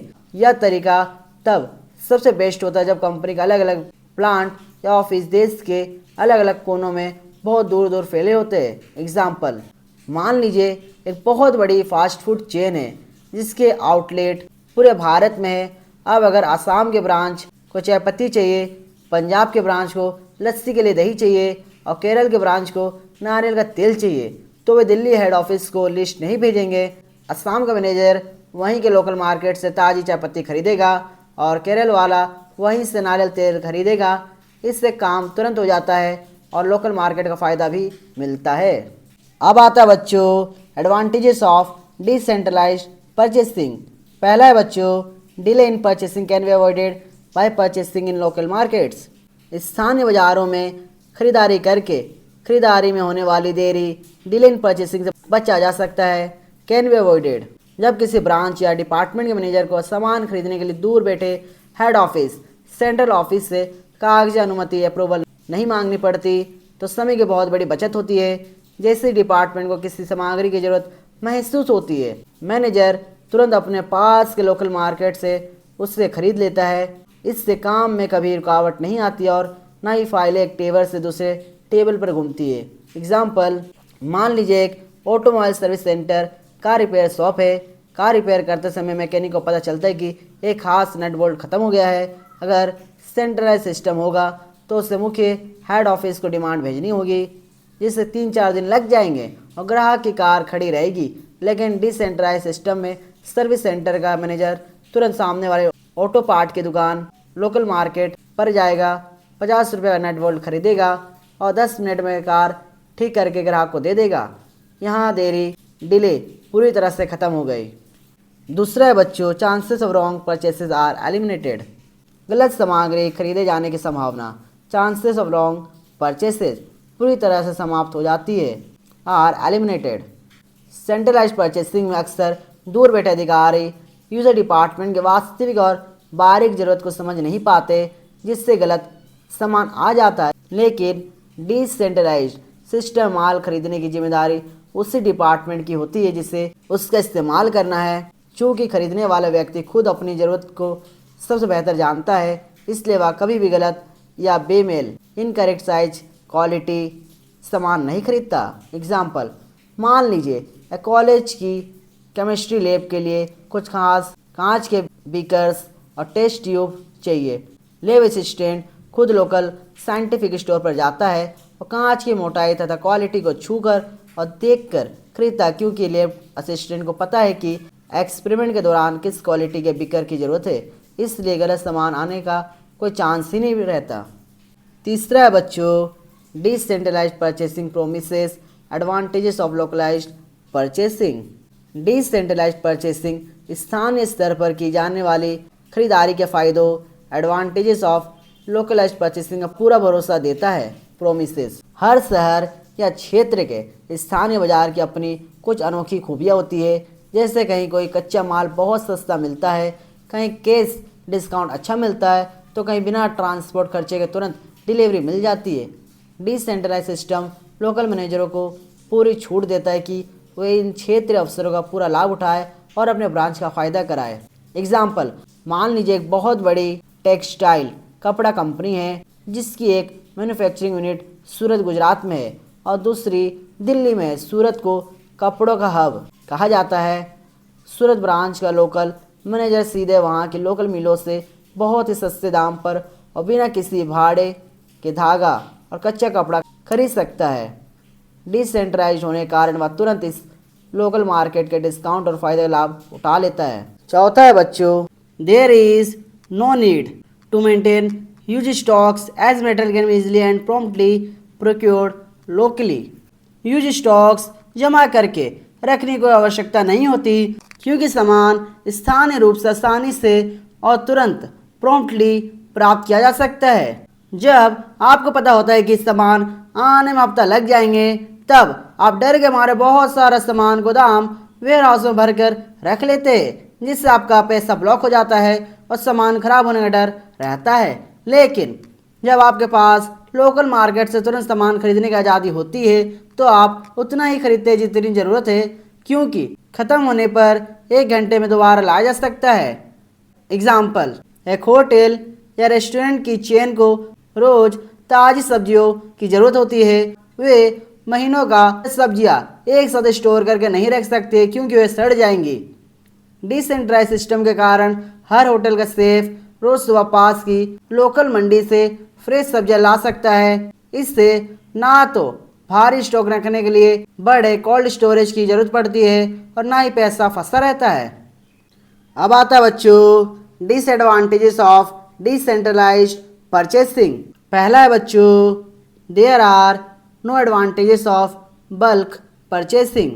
थोक में खरीदारी करने के जो फायदे एडवांटेजेस ऑफ बल्क परचेसिंग होते हैं, वे यहाँ नहीं मिल पाते। जब कोई कंपनी एक ही जगह से सेंट्रलाइज पूरी कंपनी के लिए एक साथ बहुत बड़ा ऑर्डर देती है तो उससे बल्क डिस्काउंट, थोक छूट मिलती है और सप्लायर भी कम दाम लगाता है। लेकिन डिसेंट्रलाइज्ड में हर ब्रांच अपनी छोटी मोटी जरूरत के हिसाब से अलग अलग और थोड़ा थोड़ा सामान खरीदती है। छोटे ऑर्डर होने के कारण कोई भी सप्लायर उन्हें बड़ा डिस्काउंट या सस्ता रेट नहीं देता, जिससे कंपनी का कुल खर्च बढ़ जाता है। एग्जाम्पल, मान लीजिए एक बड़ी कोचिंग इंस्टीट्यूट की 5 ब्रांचेस से अगर हेड ऑफिस एक साथ 50,000 नोटबुक का ऑर्डर दे तो प्रिंटर उन्हें 20 रुपये प्रति नोटबुक का रेट देगा, बल्क एडवांटेज। लेकिन अगर पांचों ब्रांचेस अपने अपने स्तर पर सिर्फ 10,000 नोटबुक अलग से खरीदेंगी तो दुकानदार उन्हें 30 रुपये प्रति नोटबुक का रिटेल या छोटा रेट लगाएगा। इससे कंपनी को सीधा नुकसान होगा। दूसरा है बच्चों, specialized knowledge of experts in purchasing can not be availed. खरीदारी के क्षेत्र में जो एक्सपर्ट्स होते हैं उनके विशेष ज्ञान, स्पेशलाइज्ड नॉलेज का लाभ नहीं उठाया जा सकता। एक बड़ी सेंट्रलाइज्ड कंपनी में बाकायदा परचेज एक्सपर्ट्स या मटेरियल्स मैनेजर हायर किए जाते हैं जिन्हें मार्केट ट्रेंड्स, सही दाम, कानूनी कॉन्ट्रैक्ट्स और नेगोशिएशन, मोल तोल की गहरी समझ होती है। लेकिन डिसेंट्रलाइज्ड सिस्टम में हर ब्रांच का मैनेजर या स्टोर कीपर इस सामान खरीदने लगता है। वे अपने काम में तो एक्सपर्ट हो सकते हैं पर जरूरी नहीं कि वे एक कुशल खरीदार भी हो। इस वजह से वे सही तरीके से मोल तोल नहीं कर पाते। एग्जाम्पल, एक कंप्यूटर सॉफ्टवेयर कंपनी की ब्रांच को नए लैपटॉप खरीदने हैं। अगर कोई प्रोफेशनल परचेज ऑफिसर खरीदेगा तो वह वारंटी, रिप्लेसमेंट टर्म्स और प्रोसेसर की लेटेस्ट टेक्नोलॉजी को ध्यान में रखकर बेस्ट डील कराएगा। वही अगर ब्रांच के कोई आम एडमिनिस्ट्रेटर इससे खरीदेगा तो वह शायद बिना तकनीकी और मार्केट की गहरी समझ के नॉर्मल दुकान से महंगे लैपटॉप उठा लाएगा। तीसरा है बच्चों, it is difficult to compile all the purchase records. खरीदारी के सभी रिकॉर्ड्स को एक साथ इकट्ठा करना या संकलित करना बहुत मुश्किल हो जाता है। जब देश या शहर के अलग अलग कोनों में बैठी ब्रांचेस अपने स्तर पर बिल, इनवॉइस और परचेज ऑर्डर बना रही होती है तो सारा डेटा बिखर जाता है। हेड ऑफिस के अकाउंट्स डिपार्टमेंट के लिए यह ट्रैक करना एक सिरदर्द बन जाता है कि पूरी कंपनी में कुल कितना पैसा कहाँ, कब और किस सामान पर खर्च हुआ। इससे ऑडिटिंग, खातों की जांच करने और बजट बनाने में बहुत दिक्कत आती है। एग्जाम्पल, एक कंस्ट्रक्शन कंपनी के 10 अलग अलग साइट्स पर बिल्डिंग बन रही है और हर साइट का सुपरवाइजर अपने लोकल सप्लायर से सीमेंट, रेत खरीद रहा है। साल के अंत में जब सीए या अकाउंटेंट पूरी कंपनी का कुल खर्च जोड़ने बैठेगा तो उसे 10 अलग अलग जगहों से सैकड़ों पर्चियां, बिल और वाउचर इकट्ठे करने पड़ेंगे, जिनमें से कहीं रिकॉर्ड तो खो चुके होंगे या मिसमैच हो रहे होंगे। चौथा है बच्चों, there is duplication of efforts at all branches. Branches में एक ही काम को बार बार करने की प्रक्रिया यानी प्रयासों का दोहराव डुप्लीकेशन ऑफ एफर्ट्स होता है। जब 5 अलग अलग ब्रांचेस को एक जैसा ही सामान चाहिए तो पांचों ब्रांचेस के कर्मचारी अलग से कोटेशन मंगवाएंगे, अलग से सप्लायर ढूंढेंगे, अलग से पेपर वर्क करेंगे और अलग से बिल पास करेंगे। यानी जो काम एक बार में हेड ऑफिस से आसानी से हो सकता था उसी काम को करने के लिए 5 जगहों पर अलग से मैन पावर, समय और स्टेशनरी बर्बाद की जाती है।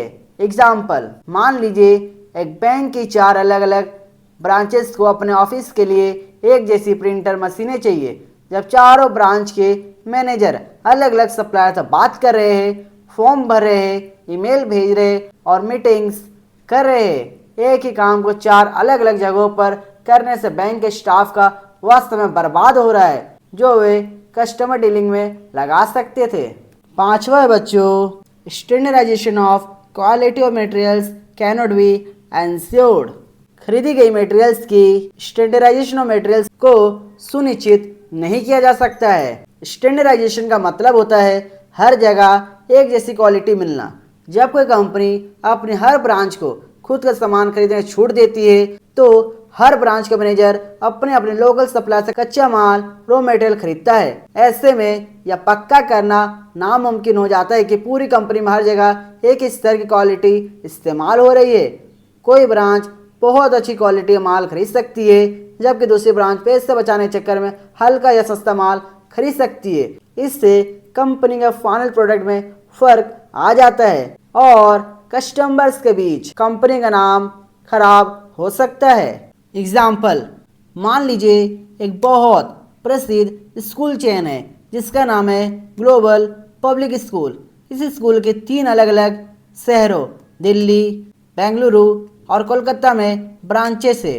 स्कूल मैनेजमेंट ने डिसेंट्रलाइज्ड परचेसिंग नीति अपनाई है और तीनों ब्रांच के प्रिंसिपलों को कहा है कि वे अपने छात्रों की यूनिफॉर्म का कपड़ा अपने अपने शहर के लोकल मार्केट से खरीद ले।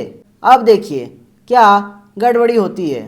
दिल्ली ब्रांच के प्रिंसिपल ने एक लोकल सप्लायर से गहरे नीले रंग का बहुत ही प्रीमियम और मोटा सूती कॉटन कपड़ा खरीद लिया। दूसरा, बेंगलुरु ब्रांच के प्रिंसिपल ने पैसे बचाने के चक्कर में एक दूसरे वेंडर से हल्के नीले रंग का मिक्स पॉलिएस्टर कपड़ा खरीद लिया जो जल्दी फट जाता है। तीसरा, कोलकाता ब्रांच के प्रिंसिपल ने किसी तीसरे सप्लायर से चमकीले नीले रंग का सिल्क मिक्स कपड़ा खरीद लिया। जब इस स्कूल चेन का कोई बड़ा सालाना फंक्शन एनुअल फंक्शन होता है और तीनों शहरों के बच्चे एक साथ जमा होते हैं तो सबकी यूनिफॉर्म का रंग, कपड़ा और क्वालिटी पूरी तरह से अलग अलग दिखाई देती है। कोई बच्चा प्रीमियम कपड़े में दिख रहा है तो कोई हल्के कपड़े में। इससे स्कूल का ब्रांड नेम और उसकी इमेज खराब होती है क्योंकि वह कपड़ों में एक रूपता या स्टैंडर्डाइजेशन बनाए रखने में पूरी तरह फेल हो गया। It may be concluded that the manufacturing concern which operates several branches or factories at different places and manufactures different products requiring different types of materials can have decentralized purchasing। अंत में हम यह निष्कर्ष निकाल सकते हैं कि अगर कोई ऐसी मैन्युफैक्चरिंग कंपनी सामान बनाने वाली कंपनी है जिसकी कई सारे ब्रांचेस या फैक्ट्री अलग अलग शहरों या जगहों पर स्थित है, अलग प्रोडक्ट्स अलग ज़रूरतें और वो अलग अलग फैक्ट्रियों में अलग अलग तरह के प्रोडक्ट्स बनाती है, जिसके लिए हर फैक्ट्री को बिल्कुल अलग अलग किस्म के कच्चे माल मटेरियल्स की ज़रूरत पड़ती है। तो क्या होना चाहिए? तो ऐसी कंपनी के लिए डिसेंट्रलाइज्ड परचेसिंग, हर ब्रांच द्वारा अपनी खरीदारी खुद करना सबसे बेस्ट और सही तरीका है। Different factories can meet their requirements by making purchases in their local markets.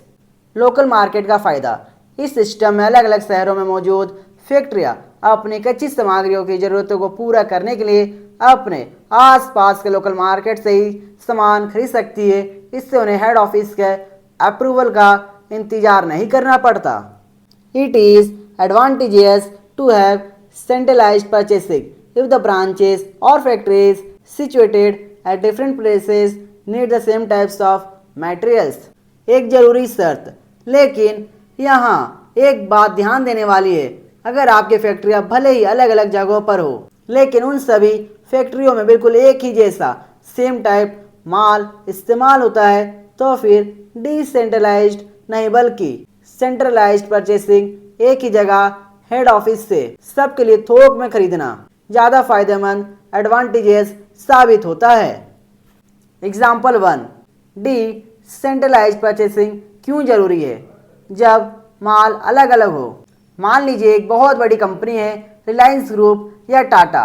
उनकी मुंबई वाली फैक्ट्री में कपड़े टेक्सटाइल्स बनते हैं जिसके लिए धागा और कॉटन चाहिए।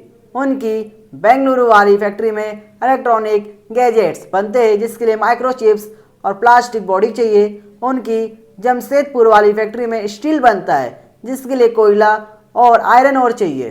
अब आप ही सोचिए, क्या बेंगलुरु और मुंबई वाले अपनी ज़रूरत के लिए जमशेदपुर के हेड ऑफिस से पूछने बैठेंगे?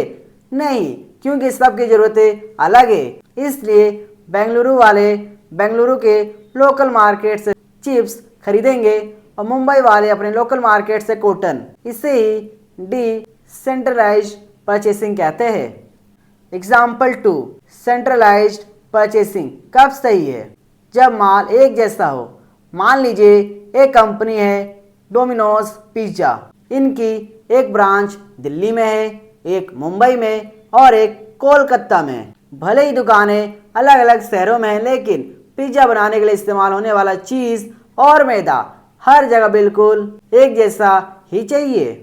इस स्थिति में हर शहर की ब्रांच अलग से नहीं खरीदेगी। कंपनी का मेन हेड ऑफिस सीधा मूल या किसी बड़ी डेयरी से लाखों टन चीज एक साथ बल्क में सस्ते दामों पर खरीदेगा और सभी शहरों के ब्रांच में सप्लाई कर देगा। इसे सेंट्रलाइज्ड परचेसिंग कहते हैं। सो बच्चों, आज के लिए इतनी। अगर ये वीडियो आपको थोड़ा से भी अच्छा लगा तो वीडियो लाइक करना, चैनल को सब्सक्राइब करना और अपने दोस्तों को शेयर करना। ठीक है बच्चों, जय हिंद, जय भारत।